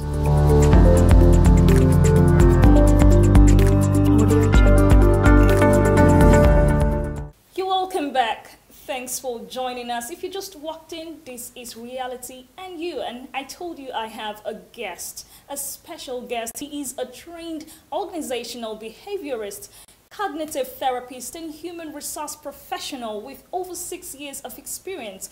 He is the founder of Fifth Alternative, a training and development institute that seeks to foster human capital development of individuals through training, coaching, and learning within and outside organizations. His name is Mr. Olufemi Ibitoye, all the way from Lagos. Sir, you're welcome. Thanks for joining us. Good morning. It's my pleasure to be here. Good morning. How was your trip? Hope you didn't find it difficult getting down here. Well, I didn't find it difficult because I think it's just a direct route coming down here. Okay. Being the central area in Abuja, so it was a pretty much easier getting here. All right. Let's get down to brass tacks now. Now, briefly, I would like you to enlighten our viewers on what choosing a career is all about. All right. Thank you. Over the years, we've been able to analyze that people think by the time I go to school, do the traditional jobs, you know. What do I mean by the traditional jobs? I mean being a lawyer, a doctor, or engineer, or what have you. And that is what we were being sold to when growing up. It's either you want to become an engineer, it's either you want to become a lawyer, a doctor, or an accountant. But over the years, we now see that career encompasses more than that. It's not just about a profession. It's not just about what you go to work to do. It has to be a mixture of what your value. It has to be a mixture of your passion, what you have passion for, and most importantly, what you're good at. Because sometimes you might have passion for something. It might not be something you have to do because you're not good at it. So we're talking about career. Career is just about how you systematically work out a certain period, which is usually the most important period of your life. Because if you miss your career path, if you get it wrong, you might have a miserable life. So choosing the right career, it's about having a good analysis of yourself, what you intend to do, the value you intend to bring to the society, and most importantly, finding your mojo in whatever you do. Okay, so at what point in life, at what point does a person decide what career path he or she wants to follow? At what point do you decide what you want to do? Well, in deciding the career path you want to follow, sometimes it becomes important. We know that we might need to change career. That's what we call continuous learning and reinvention. Most especially in this future of work, whereby a lot of things are changing. We have robotics, artificial intelligence, and technology changing where we work, how we work, and the skills that are required. So here is it. You've got a career. Okay, let me take myself as an example. Okay. While I was growing up, I wanted to become a petrochemical engineer. So, and it's also one basically because my parents love it, and because of I think the money that comes in being a petrochemical engineer. So, I was in science class, doing so fine. In fact, I was the head boy of my school. But along the line, you know, a lot of things had to happen. Continuous learning and reinvention. So I had chosen a career while I was young, probably in my primary school, probably in my secondary school, which affected the decision of me being in science classes when I graduated to SS1, SS2, SS3. But in life, I had to reevaluate myself. I had to look at it. What am I good at? What have I got passion for? What are the values that I stand for? And I began to see that, okay, it has more to do with human capital development. I love people. I love people to look at me and say, okay, because of you, I didn't give up in life. I want to let people look at me and say, okay, I want to get better. So with that, I had to realign my career, which means I've taken a career decision. Okay. I think that's just like 2 stages. Oh, yeah. For some, it could be 4. For some, it could be 5. For some, it could be 6, depending on the circumstances that surrounds it. Okay. So most importantly, we can't say this is when you choose a career. We've seen people that, okay, their parents will say, oh, I want my daughter to be a lawyer. I want my daughter to be a doctor. But along the line, when the child grows up, just find out that there's no connection. Because apart from the acceptability of the job, the people, do you enjoy the people? Do you enjoy the pay? Do you enjoy what you do every day? Because it's not just about going to work. It's about you enjoying what you do. There was this lady, a friend introduced her to me. She came from University of Lagos and she studied law. A very brilliant student. I think 4.48 or something, just few points to get into first class. But between me and you, she never wanted to be a lawyer. Really? But wow. She was doing amazingly well. Okay, immediately she finished from University of Lagos. She said, you know what, Dad, I'm not going to law school because I'm not interested in it. So it caused a lot of, back and forth in the family, that in a way, she eventually got into depression because she said, this is not my path, I don't want it. Okay, just to satisfy the dad, okay, I'm going to law school. At some point, she absconded from law school. Whoa. All because she never wanted to be a lawyer. She said, I want to be an entrepreneur. I love to sell. I love to find solutions to people's problems in these regards. I love interior decoration. So eventually, after her law school, she did so well in law school also, even looking at her absconding from law school. Eventually, she said, you know what, Dad, I'm not going for NYC because the moment I go for NYC, you want to get me a job. Mm-hmm. So because she wants to technically make herself non-employable. But if you look at Anna, the last time I checked, she's already a millionaire, less than 23 years old. So you can imagine when we talk about choosing a career, some of our parents, you know, we are so much engrossed with this society pressure. We let the society, we let the people around us to choose career for us. Whereas we can always go the unconventional way.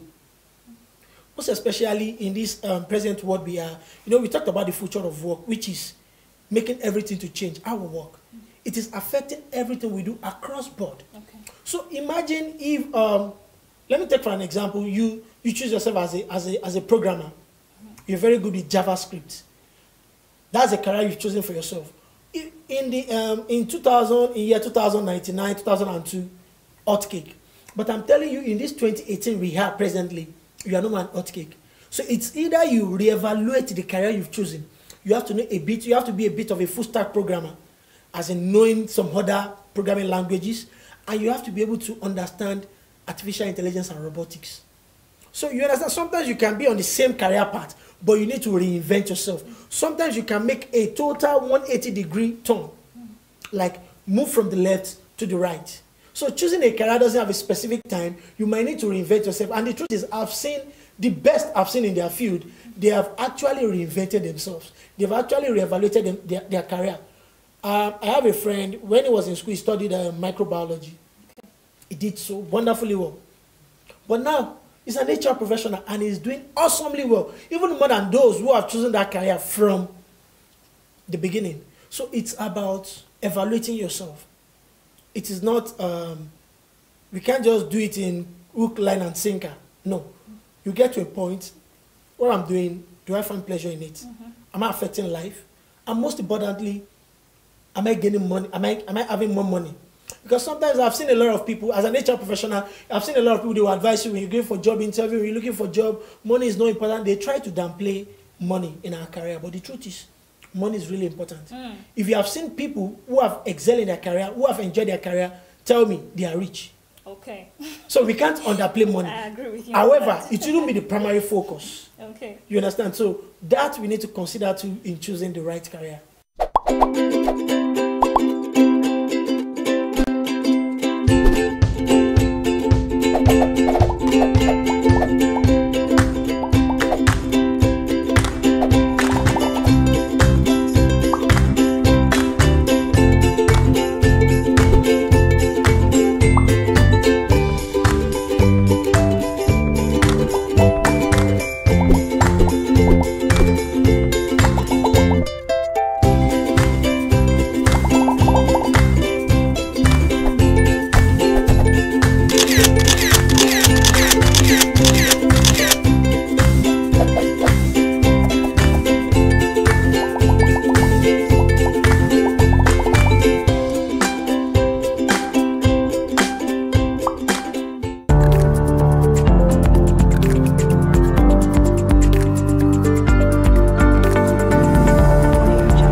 That a lady was in a particular career, lawyer, and she wasn't excited. And a lot of people find themselves like that.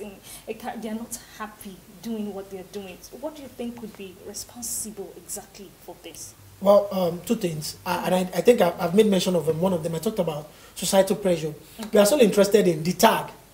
Oh, my son is a lawyer. Okay. My son is an engineer.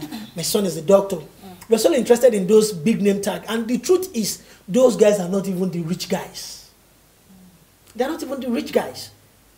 So when you see people like that, and when you see our parents, because of they are what, you know, we have this generational gap, and they are what the people we call the baby boomers. Now we are the millennials. The millennials, they are born in the late 80s and 90s. They are more spontaneous. Okay. They have a higher thinking process because of they have technology to make decisions. So now we can look at things and look at it in a different way. Even if you look at the way we do media now, in which the profession in which you are, you can't compare the way the likes of Baba Salah, the way they did theirs in the 90s and the 80s. Yeah. A lot of things has changed. Sure. You understand? So when we talked about people a transition from one career to another, it is very, very important because you need to evaluate whatever you are doing. Whatever you are doing in life, and you can't evaluate it to like, okay, am I enjoying it? Do you have peace of mind? I always tell people you evaluate them on peace of mind, do you earn more money, and how is your health? So if you can consider those three things, you can, okay, do I need to? Then when you need to evaluate in getting a new career, then you begin to look at it like, okay, what is in it for me? Which is very, very important in choosing the right career. Okay. Now, looking at our educational system, do you think the educational system that we have today is making provisions to ease, the choosing of career in individuals? The truth is, most of the courses we have in our universities here today, in the next 10, 15 years, they won't be relevant. And the truth is, our education is lagging behind in meeting up with the future requirement for the future of work, for the future workplace. There are some courses that won't be relevant in the next 5, 10 years, and we still have them as top courses in our universities. So the truth is, we need to change. I remember we were having a conversation in a symposium in UNILAG, University of Lagos, and we talked about the education and the future of work. Okay. And we analyzed that education has failed. Even apologies to all our lecturers. Yeah, they are fantastic people. They are doing so well. But the truth is, they have not really improved themselves to know the requirement that prepares our students for the future of work. Now, there's what we call the soft skills and the technical skills. Some of them have these technical skills, and the truth is the technical skills is only 15% of what is required for you to actually survive in any choosing career. Okay. So now, what happens to the remaining 75%? The soft skills. But it's missing. So what we need to do with our educational system is we need to reevaluate, we need to revamp, and we need to look at the influence of technology on our education. Because if you look at it the way it used to be in the 70s, in the 80s, in the 90s, even in the early 2000s, we will be far behind modern technology and we'll be far behind. And when we're talking about Nigeria being behind, it's when we look at it, we need to look at it in an holistic approach. We can't be talking about economic development and leaving our education. Education is very, very important. So we need to revamp the educational process. The conversation we are having now, as regards the future of work, it's conversation about education. Because if people are not educated, they are not ready for the future of work, and the career they will be choosing would not be in alignment with what is required to survive in the future of work, which is already upon us.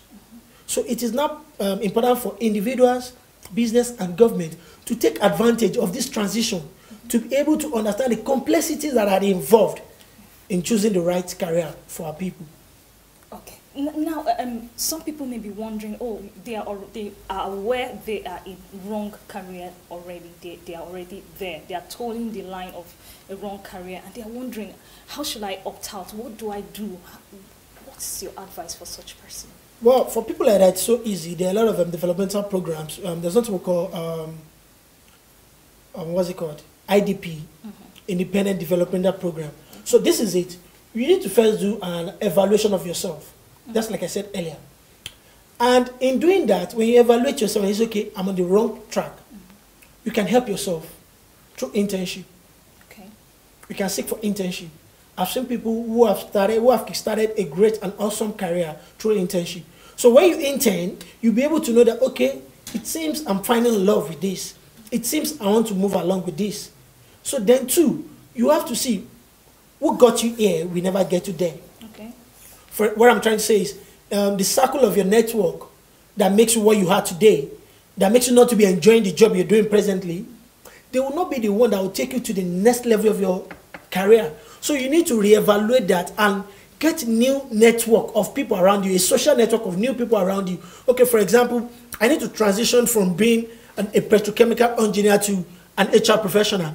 I need to start looking for people within that HR field. I need to start checking out Go on LinkedIn. You know, LinkedIn is a professional networking site. Look for people within that field, follow them, comment, read articles. You know, I can even make requests for journals and order. So that will help you in the transition, which is very, very important. Get a new network. Internship is very, very good. Then you have to, if you have to do some job shadowing, you know, sometimes I've seen some people that, because they needed to change job, they need to leave their high-paying job, get either internship or probably just have a petty cash just for them to run their basic expenses while they make the transition into the new job. And the truth is, you can also do that through, there are a lot of professional courses, like I said, continuous learning and reinvention. Those two things are very, very important if you want to have an awesome career. Okay. So now, you can also go for professional trainings. You want to move to, let's also still use the human resource development aspect. You have to also look at something like CIPD, CIPMN, you know, all those things, they will prepare you for the next job. They will prepare you for transition. Then with the network you're building, another important thing is you go out for seminars, symposiums. I always tell my people that, most especially people that live in Lagos, where I come from, I tell them that you have a lot of, you are sitting on a gold mine. Because every weekend in Lagos, there are nothing less than 50, 100 seminars going on across the city. Different fields. What you just need, sometimes just go to Eventbrite, sometimes just use Google. Google is your friend. You get details of all these seminars. So when you get there, you want to do the job transition, you can have conversation, you can network, you can meet people. Then most importantly, you need mentors. You need people to show you the way. You need people who have actually worked. And the truth is, when you meet those people, they will tell you where they're coming from. So you can learn from their journey to see, okay, well, it's never, a career path is never a roller coaster. It's not a linear progression. Sometimes you just have to dabble in, dabble before you get to where you're going to. So with that, you can have a shoulder to lean on. You can learn from the subject matter expert real time. It helps in that transition from whatever you are to where you want to be.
On this, you know, you've given several advices now. If one discovers, okay, after taking to this advice you give, okay, you have to get a mentor and all of that, read books, and the person discovers that, oh, I think I have found a career path, and along the line you find another thing interesting again you want to do. Is it possible to merge the two together? You know, people have more than one love for, you know, things they love to do. I really merge love everything together and you're successful. I'm going to make an example. This is not the real me, but it's an example. I really love to play football. Oh, okay. I'm passionate about it. Wow, that's beautiful. The truth is, do you have a career in football? Must I have a career in football? So, you know, sometimes we can get spontaneous. Sometimes we can say some things like, oh, I love this, I love baking. I want to start baking. Oh, Kemi is baking, that's my friend. Before you know it, you are so excited. You know, some things, they just come as, you know, some few minutes excitement. You feel like, oh, you've gotten a career. But when you now evaluate yourself, you know, I talked about G plus V, then plus P. Those three things must align. It's not just about what you're good at. I might be very good at a particular thing. I might be very good at baking. That doesn't mean that's my career. I will have a separate, different career, but I can just have baking as just something I use as leisure. Oh, okay. There must be passion. But let me tell you, passion is not enough. For some years, I've advocated that, oh, find your passion. When you have passion, you've gotten a career. But at some point, I got to know that passion is not just enough. Because you're passionate about something doesn't make that thing your field, doesn't make that thing your career. Another thing you must consider is value. Doesn't match your value. There are some things that you see people, after getting the job, after being on the job, they begin to have problems because they didn't really realize or analyze the career path they've chosen.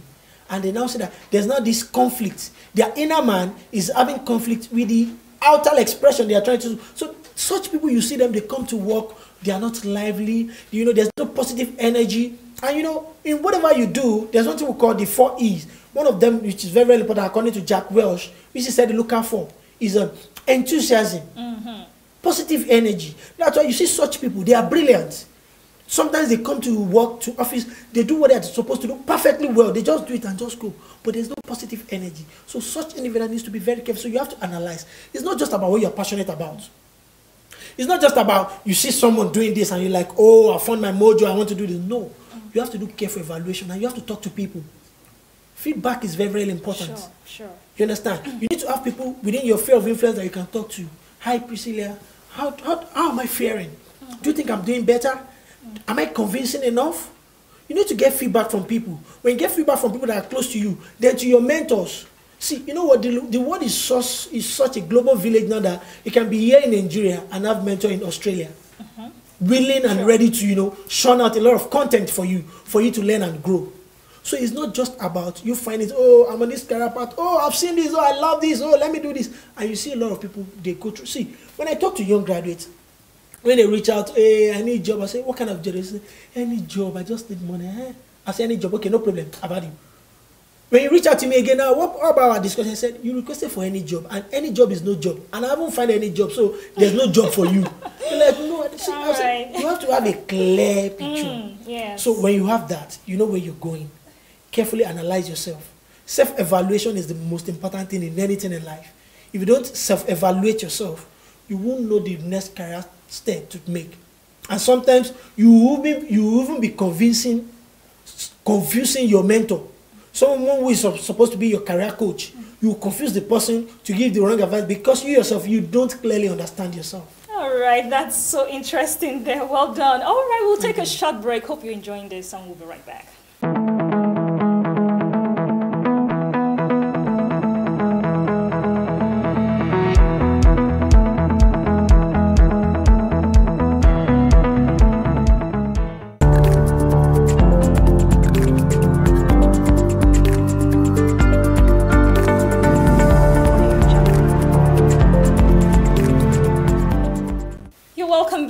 This is still Reality and You. It's getting hotter.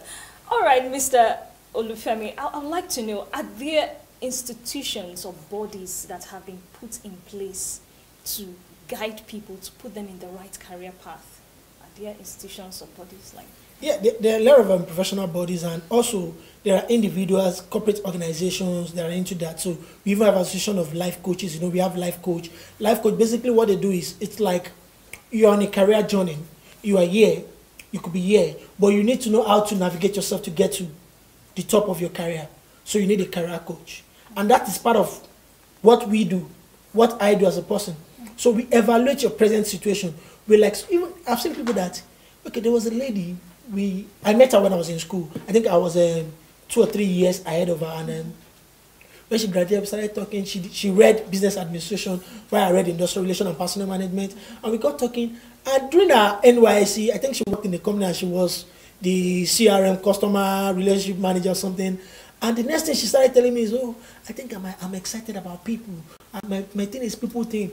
I was looking at her, I said, madam, calm down. I have analyzed you. It's not about people thing. That's not your career path. No, I love you.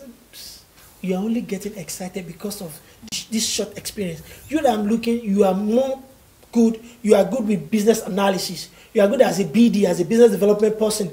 Other than just with people. It's not about people. Okay, we now set up a career development plan, which is very, very important. So after doing that, now she's enjoying her career as a business person. So there are people around there, just, you know, just like I said, we're in a digital age. There's one thing we call the digital revolution, which is really helping us. Just a click away, you have access to anybody, anywhere. So they help you, they give a career guide. You know, there's this moves, and there's also the fifth alternative. There's a column on our website that allows people to get a coach to talk to. And also there's this, what we call the moves.com, whereby they analyze you. You input some information and they begin to give you some career advice on how to go. So with that, of course, there are a couple of them around, so which you can always take advantage of. All right, so finally, I would like you to tell our viewers a lot maybe about yourself. Let them know what exactly you're into, so if they need advice or they need to come to your institution for coaching. Okay, I'm a cognitive therapist and organizational behaviorist. I'm so interested in helping people get better in what they do. And also, I'm also a future of work enthusiast because I love to talk about how technology is affecting where we work, how we work, and the skills that are required. And also, I'm also an emotional intelligence aficionado because I'm so interested in this subject of emotional intelligence, how you get better, how you get aware of yourself, because self-awareness is very, very key. And how you manage your emotion for productive life. How emotions are very, very important in making logical decisions. Also, basically, part of what we do is we do trainings both for individuals and corporate organizations, speaking conferences at subject matter experts and keynote speakers. And also, as a person, we developed what we call an IDP, like I said earlier, for individuals to help them get better. As a behaviorist, we believe that individual is the most important subject of construct. So people talked about team, conformity, but we look at individual. So that's why in our organization, we look at individual and we analyze individual. And also, we help people, especially young graduates, to find their career path. Mm-hmm. So we talked about CV preparation. We do seminars on that. Okay. We do seminars on preparing for work. Yeah. We do seminars on corporate etiquette, how to dress for interview, how to prepare for interview, how to prepare your CV, how to write a compelling cover letter, awesome. How to walk, how to sit, how to dress. All these things, they are very, very important. That makes up a complete whole. Because your career is not complete when you're not well dressed, when you're not well articulate, your career is not complete. No matter how smart you are in your choosing field, all those things, they match up together. So those are part of what we develop and we do trainings on. So we are always available, and we have our website, www.fifthalternative.com. And also you can always follow me online because I do a Twitter series where we talk about career insight, developmental and words and series at Olufemi Bitoye. That's the Twitter handle. So we can always continue the conversation from there. Okay, thank you so much, Mr. Femi, for coming on the program. That was Mr. Femi Ibitoye. They are doing justice to the matter, choosing a career. Hope you've learned a lot. Keep staying positive in whatever you do. Till I come your way next time, I am Priscilla Igworm. Bye for now.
Scientia Potentia Est is a Latin aphorism meaning knowledge is power, and it's commonly attributed to the English philosopher Sir Francis Bacon.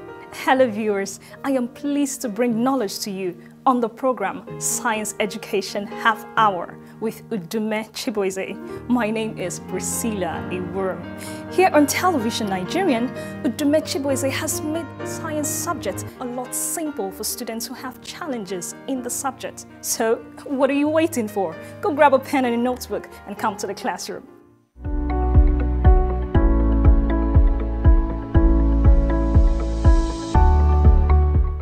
Welcome to today's edition of Science Half Hour. The subject of today is chemistry, and the topic of today is group and period. We know that electronic configuration is the arrangement of electrons in the atomic shares. What is group? Group is the numbers of electrons in the atomic shares, while period is the numbers of shares in which electrons occupy in atom. For you to be able to know the group and the period of that element, what you need to do is to carry out electronic configuration. After the electronic configuration, the numbers of electrons found in the atomic shares is the group, while the numbers of shares or orbit in which the electrons occupies in that atom is called the period. For example, let's consider hydrogen. The symbol of hydrogen is H. The atomic numbers of hydrogen is 1. Note that we use electron to carry out electronic configurations, and the numbers of electrons is equal to the numbers of protons, and numbers of protons is equal to numbers of atomic number. And therefore, we use the atomic number to carry out the electronic configuration, because in a neutral atom, the numbers of protons is equal to the numbers of electrons. So the numbers of electrons in hydrogen is 1. That is, atomic numbers of hydrogen is 1, which is atomic number is equals to 1. This is an orbit. So the electronic configuration of hydrogen is 1. And the numbers of electrons found in the atomic shares is 1. Meaning group, this hydrogen belongs to group 1. And the period, how many orbit is here? We have only 1 orbit. Meaning period is 1. So hydrogen belongs to group 1 and period 1. Let's consider boron, B. The atomic numbers of boron is 5. Now, what is the group of boron and what is the period of boron? Why is this topic important? The topic is very, very important because before you can prepare periodic table, you must know the group and the period in which the element belong. And in preparing for WAEC, NECO, GC examination or JAM, you are likely going to meet this question every year. Question number 1, where you can calculate the group and the period of that element. That is why you have to take this topic very, very serious if you want to obtain A1 in your examination. So now let's talk about this boron. The atomic numbers of boron is 5. We are going to configure this boron, which is going to be 1, 2. The first orbit will take 2 electrons, as it was discussed during our previous lessons. We discussed about the numbers of electrons in which each orbit can take. So this is K share, it will take 2 electrons, and L shares will take 8 electrons. So if this K share has taken 2 electrons, the numbers of electrons remaining is 3. That is 5 minus 2, making 3. So we put the remaining 3 in this orbit. Now after that, how many electrons is in this atomic shares? This is the inner, this is the outermost. the atomos share electron determines the numbers of groups. So how many electrons is inside these atomos shares? Is 3. 1, 2, 3. Meaning that boron belongs to group 3. Then how many orbits is this electron occupying? There are 2 orbits. 1, 2. That is period 2. Group 3, period 2. 1, 2, 3. Group 3. 1, 2, period 2. Let's consider sodium. The symbol of sodium is Na. An atomic number of sodium is 11. To carry out electronic configuration of this sodium, so that we can know the group and the period of this sodium, we have it to be like this: 1, 2. This K will take 2, L will take 8. Then 11 minus 2 is 9. This orbit will take 8 electron. So remaining 1 electron, and this third orbit will take the 1 electron. Now, what is the group? The group is the numbers of electrons in the outermost orbit. Then what is period? Period is the numbers of orbits in which the electrons occupy in that atom, which is 1, 2, 3. If you have understood this and understood this, please can you tell me the group of this sodium and the period of this sodium?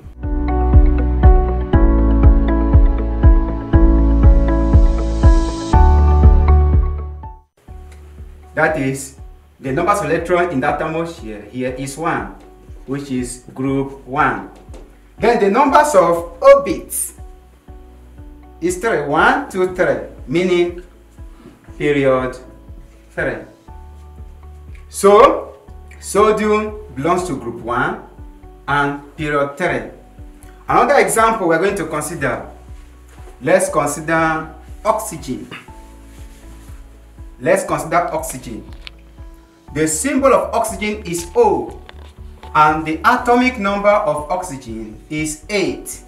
Then the electronic configuration of this oxygen is going to be 1, 2, 3, 4, 5, 6, 7, 8. Total numbers of electrons, 8.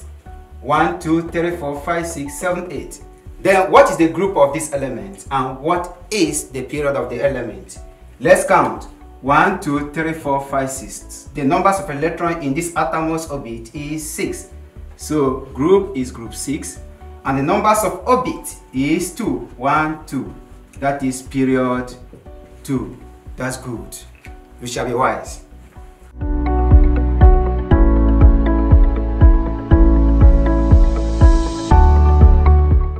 Let's consider chlorine. The symbol of chlorine is Cl. And the atomic numbers of chlorine is 17. Then we have the electronic configuration of this chlorine as 1, 2, 3, 4, 5, 6, 7, 8, 9, 10, 11, 12, 13, 14, 15, 16, 17. That's good. Now the question is, what is the group of this chlorine and what is the period of this chlorine? Let's count.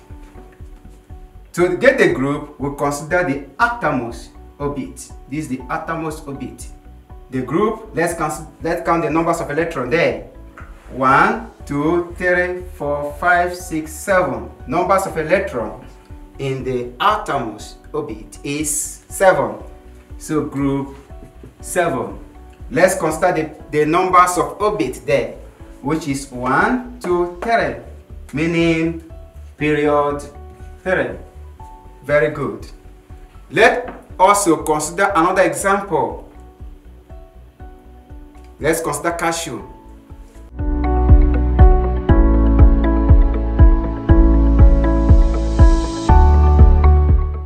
The symbol of calcium is Ca. The atomic numbers of calcium is 20. We are going to carry out electronic configuration of this calcium, which is going to be 1, 2, 3, 4, 5, 6, 7, 8, 9, 10, 11, 12, 13, 14, 15, 16, 17, 18, 19, 20. We count it again. 1, 2, 3, 4, 5, 6, 7, 8, 9, 10, 11, 12, 13, 14, 15, 16, 17, 18, 19, 20. How many electrons is found in this outermost orbit? There are 2 electrons in this outermost orbit, meaning group 2. So the group of calcium is 2. How many orbits do we have in this electronic configuration of calcium? There are 4 orbits. Let's count. 1, 2, 3, 4.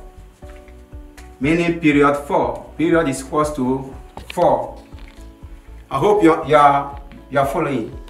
I won't like you to fail the question whenever you come across on how to get the group and the period of the element.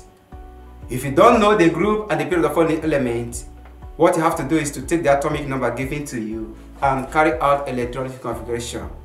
At the end of the electronic configuration, the numbers of electrons in the outermost shell is the group, while the numbers of orbits of that element is the period.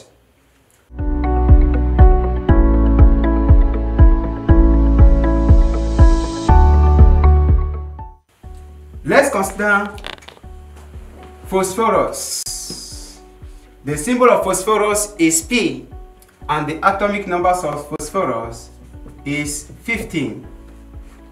Let's carry out the electronic configuration of this phosphorus, which is 1, 2, 3, 4, 5, 6, 7, 8, 9, 10, 11, 12, 13, 14, 15.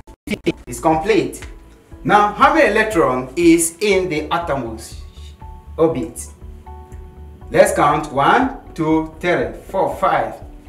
5 electrons, meaning group is equals to 5. How many orbit is here? Let's count. 1, 2, 3, meaning period 3. That's good. I want to consider the last example. Let's talk about argon. The symbol of argon is Ar, and the atomic numbers of argon is 18. Is 18. The atomic numbers of argon is 18. We have it to be 1, 2, 3, 4, 5, 6, 7, 8, 9, 10, 11, 12, 13, 14, 15, 16, 17, 18. Complete. So what is the group of this argon? Let's count the numbers of electrons in the outermost shells. 1, 2, 3, 4, 5, 6, 7, 8. So this one belongs to group 8.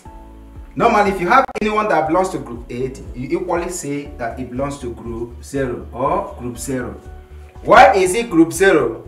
Because the element cannot give out electron and cannot accept electron. We call such element noble gas. So then what is the period of this argon?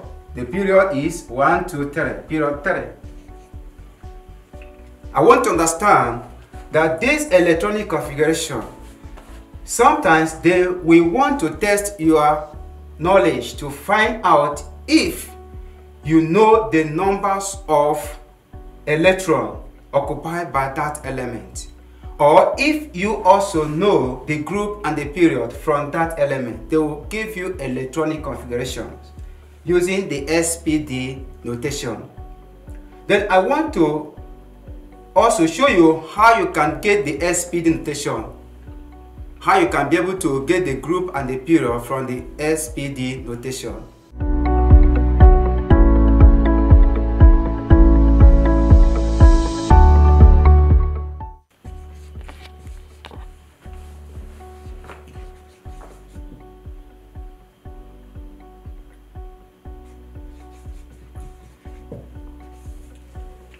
SPDF notation. Now I want to understand that this S, the maximum numbers of electrons for this S is 2. And the maximum numbers of electrons occupied by this P is 6. The maximum numbers of electrons occupied by this D is 10.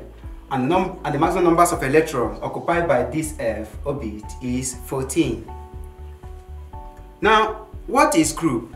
As we earlier said, and period.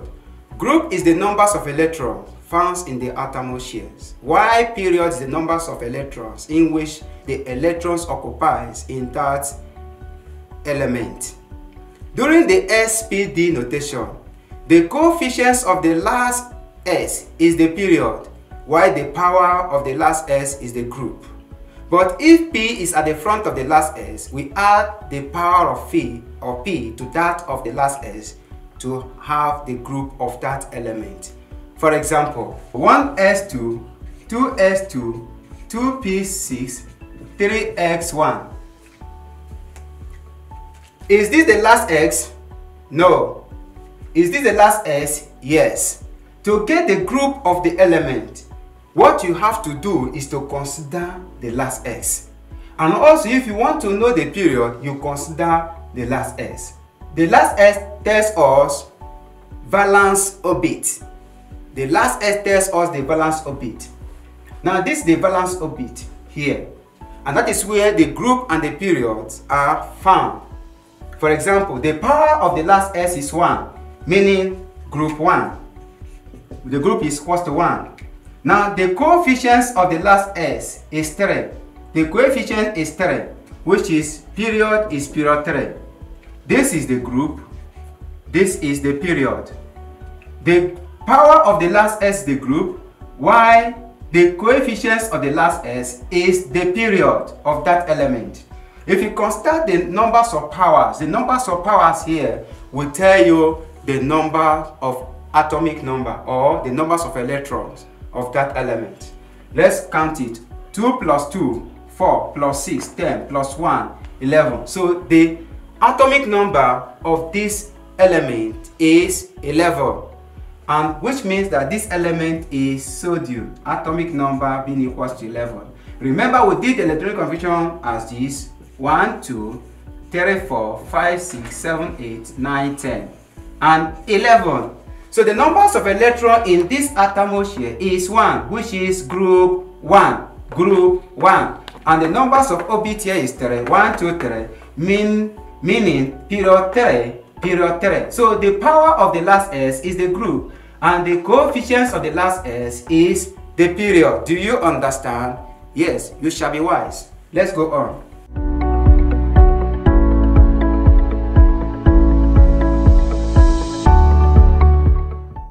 Now let's consider this again. 1s2, 2s2, 2p6, 3s2, 3p6, 4x2. Now the question is, what is the group of this element and what is the period? You don't know this name of the element. You don't know the element, but you don't care to know, because the question is, what is the group and what is the period? What you have to do is to know the power of the last S and also to know the coefficients of the last S. The power of the last S tells you the group, and the coefficients of the last S tells you the period. So how many electron is at the top of the last S? Is 2. So group is group 2 and period is equal to the coefficient of the last S, which is 4. If you want to know the number of the element, you can add the powers. The powers will be able to tell you the atomic number, then you can be able to know the name of the element. Let's add together. 2 plus 2, 4 plus 6, give you 10. 10 plus 2, 12. 12 plus 6, 18. And 18 plus 2, 20. That's good, which means this element here is calcium. We remember that we did the electronic conversion of calcium and obtained the period and the group. Group being 2 and period equals to 4. Let's also still compare it again. We have it to be something like this: 1, 2, 3, 4, 5, 6, 7, 8, 9, 10, 11, 12, 13, 14, 15, 16, 17, 18, 19, 20. So how many numbers of electron is in this outermost orbit? Which is 2. 1, 2, meaning group 2. And how many obit is this? Is 4. 1, 2, 3, 4, meaning period 4. So power of the last S is the group 2. Coefficients of the last S is 4, meaning group period 4. Period 4 here. Then group 2, 1, 2, the power here. I don't want you to fail the question because you are going to meet it during examination. I want to pay attention to understand this. That is how we go about it.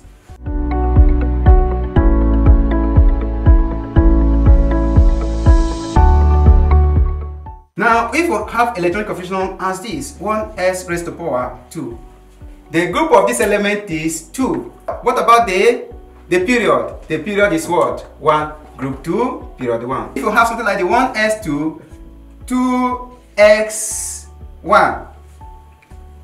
What is the group and what is the period? The group is group 1 and the period is period 2. You are there, you are getting it. So if we consider this one, 1s2, 2s2, 2p5. Correct. What is the group of this one? And what is the period of this one? The group is not group 5, neither group 2, but the period is period 2. I told you to get the group. When it's being found at the uttermost shell, if P is at the front of the uttermost shells, what you need to do is to add the power of P to that of the last S to get the group of that element. Let's do it now. Now, because of P is at the front of the last S, we consider the whole of this place to be the valence electron. Consider the whole of this place to be the valence electron because P is at the front of the last S. So let's add. If you want to get the group, you add the power of the last S, which is group is equals to 2 plus 5 gives you what? 7. And period remains the coefficients of the last X, the period 2. Let's find out the name of this element. 2 plus 2, 4 plus 5 gives you 9. Gives you 9. So the name of this element is fluorine. So which is fluorine? The symbol of fluorine is F, and the atomic numbers of fluorine is 9. If we configure this fluorine, we are going to have it to be 1, 2, 3, 4, 5, 6, 7, 8, 9. Good. Now, how many electrons is in this outermost orbit? We count it 1, 2, 3, 4, 5, 6, 7. That is 2 plus 5, 7. Group 7. How many orbit is here? Let's count 1, 2, which is 2, meaning the coefficients of the last S is 2. Very good. Let me test you again. Can I get this one?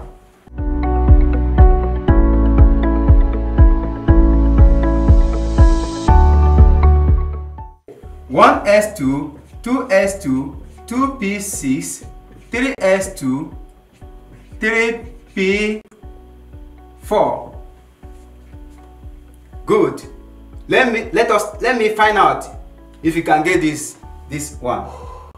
The answer is 2 plus 4 equals to 6. So group is group 6. And period is equals to period what? 3. You are there. Please remember to subscribe to our YouTube channel to get more video.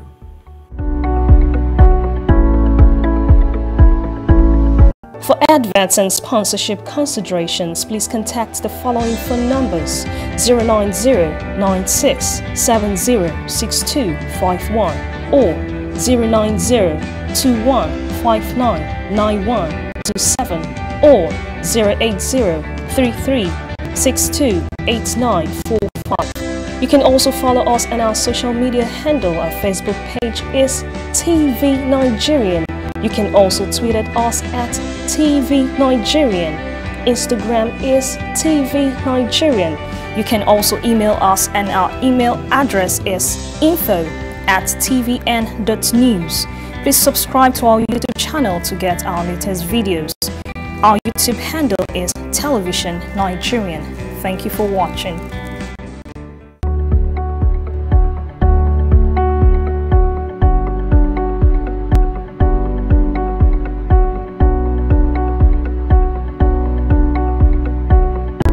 Welcome the Living Treasures Academy. Enjoy a conducive and serene learning environment. Qualified and experienced teachers. Equipped computer laboratory and library. Secured Living Treasures Academy.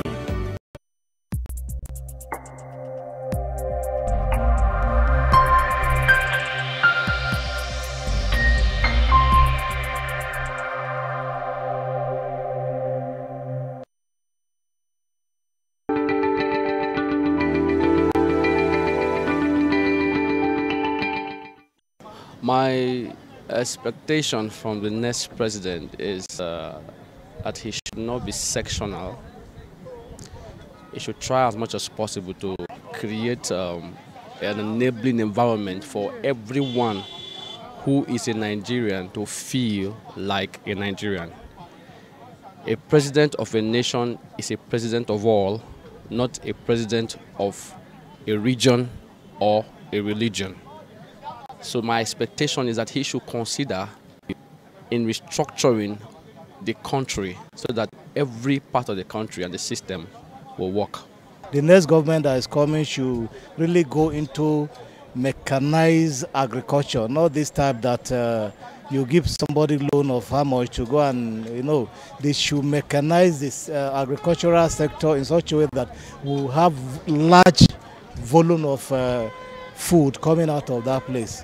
The next elected president, what I expect them to do to start with is to restructure this country, to give this power to the state so that the state can be powerful, so that every state can be viable, to reduce the migration from the state to the federal, and to give autonomy to local government so that the local people can be developed. That is what I expect of them.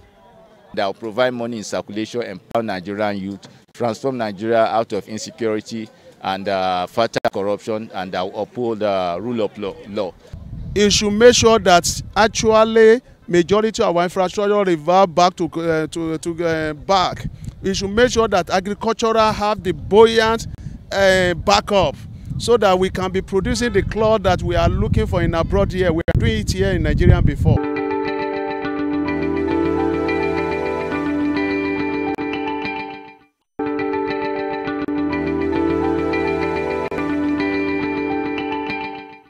During a presidential debate, the presidential candidate of PDP, Atiku Abubakar, made a statement that looters should be granted amnesty if they return back their loot, while the national chairman of APC, Adams Oshomole, says join APC and your sins will be forgiven. We're on the street of Abuja to find out the views of the masses. Stay with us.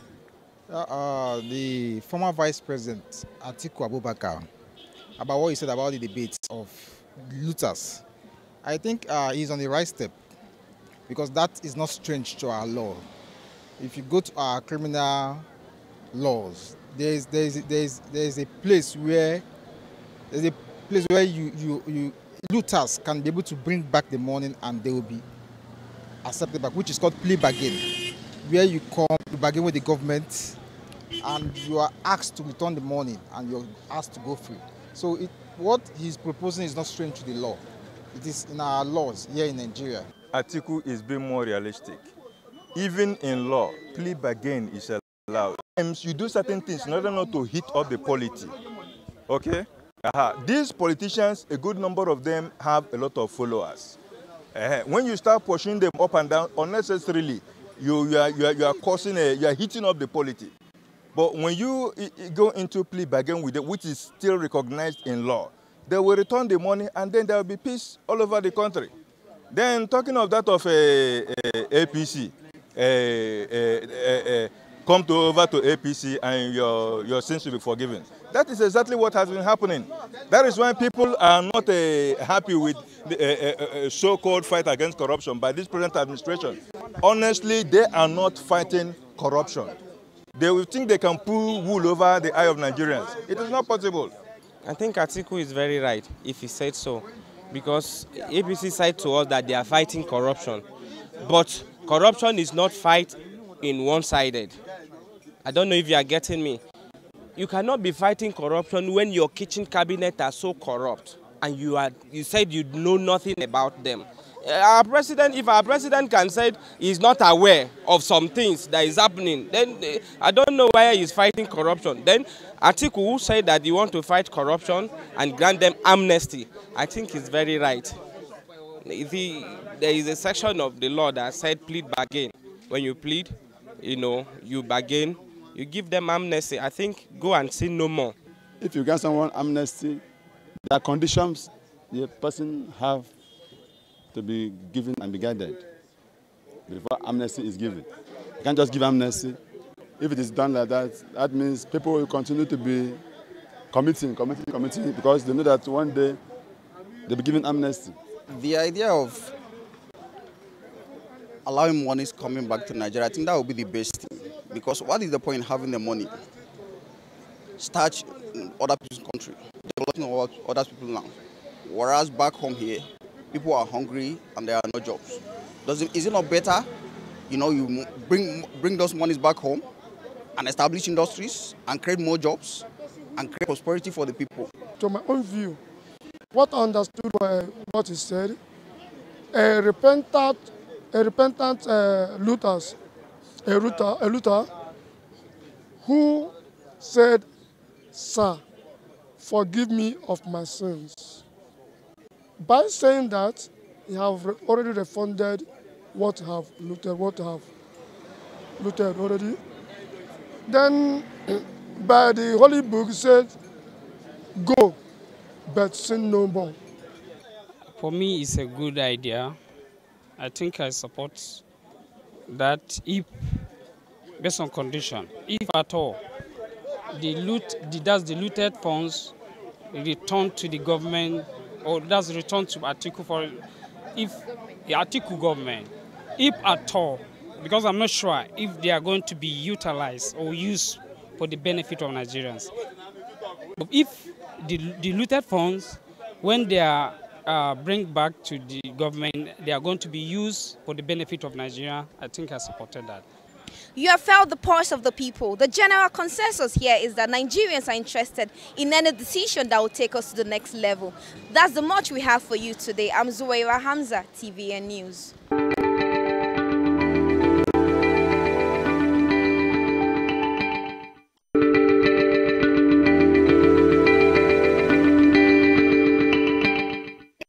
It's not a right way of helping now. You are encouraging criminality through betting. So how can you do something the money you did not work for? You squander it, you spend it anyhow.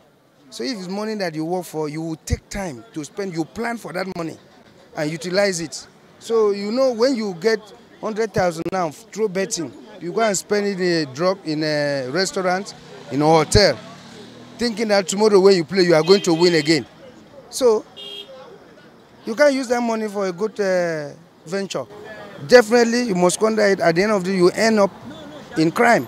So it should be banned. Such law is very necessary in Nigeria because, one, it's making all the youths very lazy because, one, they are not enhancing themselves, they are not giving value, and they are getting money. They get. So, and for anyone to get resources, for you to get money, the only way a nation will be developed is if a value is given, then money released.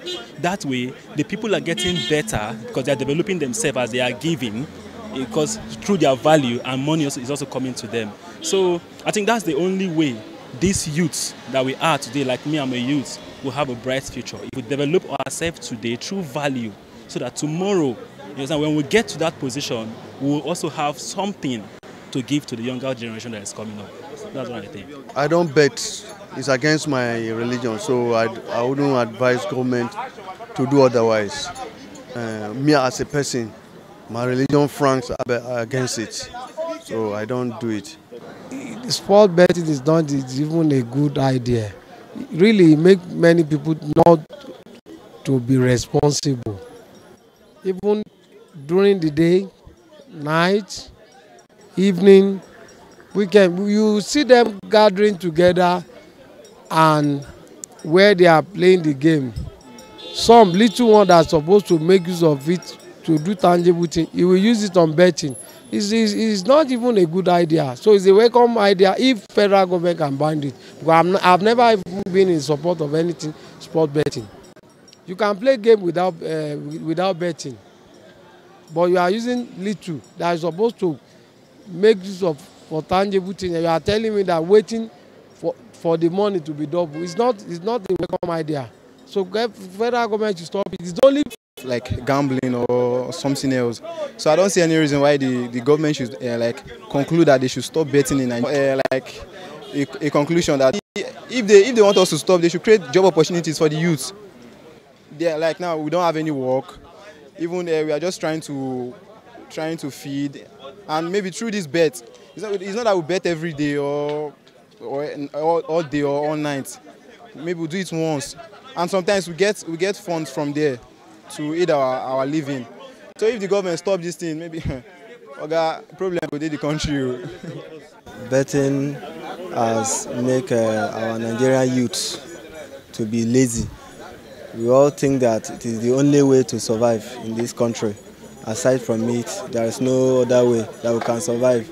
We feel like if we do not do a betting, there's no way we can progress, or there's no way we can buy that big car that we want to buy, or there's no way we can buy that big house that we want to buy. And we forgot that betting was not there before when most of these our leaders got to where they are now. There was not betting before. They got there because they believe that they can be there, they can work hard. It is what their heart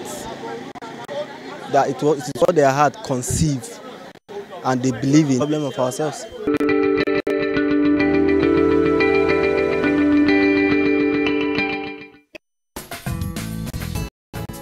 Different items so well and artistically arranged at outlets catering to the basic requirements of common people. The people of the country, what should the government do for them? I need a help from government to provide money for me to do the business. The little money I'm using to do the business, when you buy, to make... Remember the year I started this my business, a mood of garri is 18 naira. The year I started business, it's not up to 2 years, but right now I'm selling a mood of garri 250, 200. Why it's not supposed to be? Why the garri is, we are farming the garri in our country, it's not importing something. Talking about what that is, a bag of crayfish now is 80,000 naira. Crayfish is for poor something where woman can use and cook for the children. But right now, a bag of crayfish is 80,000 naira. If you are that to be confirmed for another shop, that's all the challenges with us. If you went to buy market with 200,000, you are coming with just small goods. Before you can go market with 100,000, you are coming with plenty goods.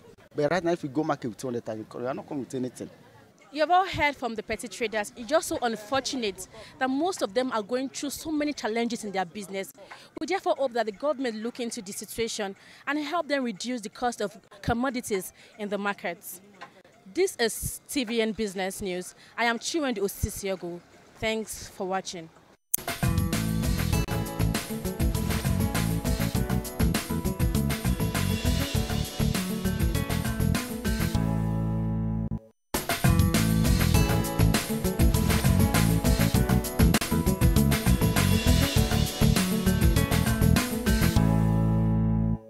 Today we are going to have a different dimension on business news. I am Chiwendi Osisiago, and here with me are yam sellers in Abuja Gzape. Stay with me as I get to know some of their opinions on how their business have been moving from the beginning of the year.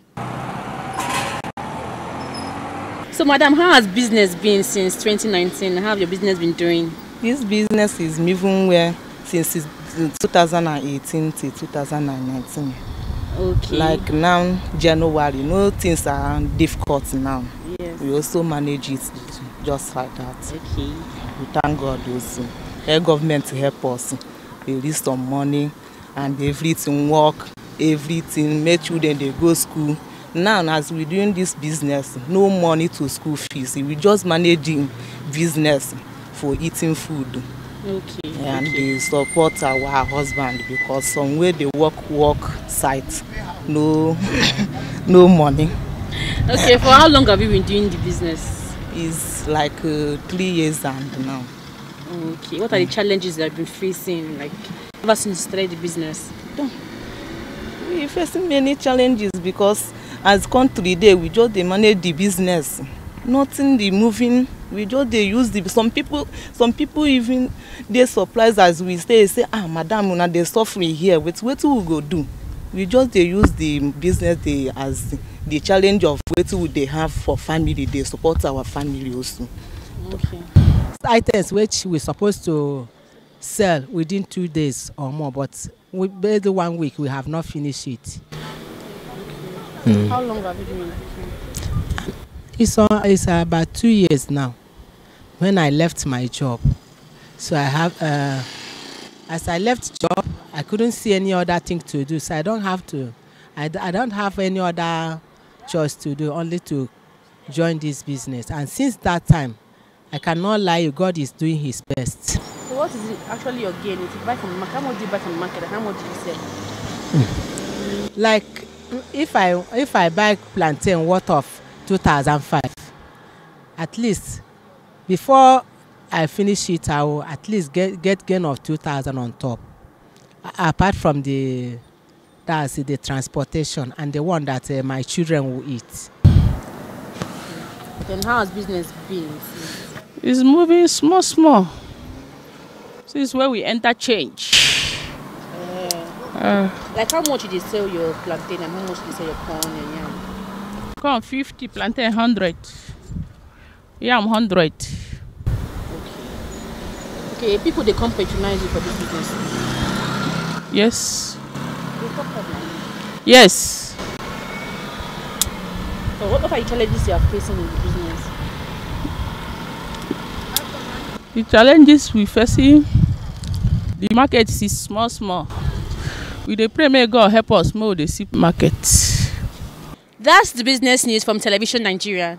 I am Chiwendu Osisiago. Thanks for watching.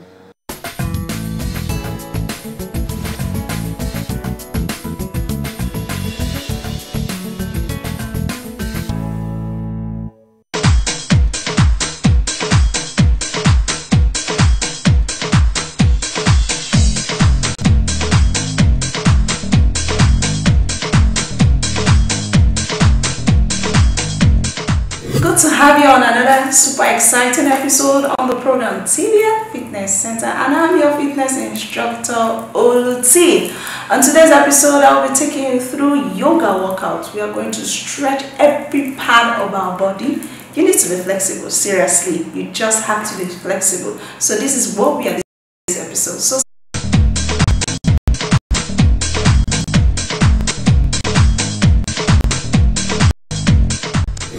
alright, ready for me? Let's do this. In 10 seconds, just try to relax yourself. Take your mind out from every stress, everything that is bothering you. I believe you are going to enjoy yourself. So let's do this in 10 seconds.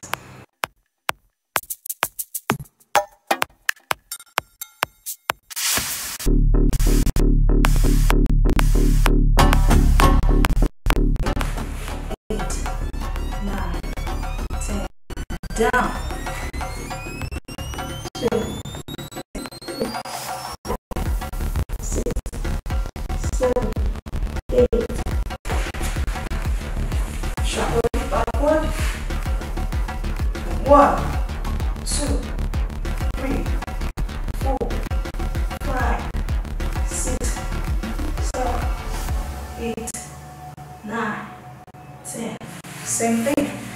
1, 2, 3, 4, 5, 6, 7, 8, 9, 10. Backward. 1, 2, 6, 7, 8, 9, 10. Good. 1, 2, 3, 4, 5, 6. Station, your number one choice in advertising your business and propagating your ideas. We are currently detailed. Who born this fine girl? Number 10. Now who born this fine girl? Yeah. Now who born this fine girl? Yeah. Hoko Yoko.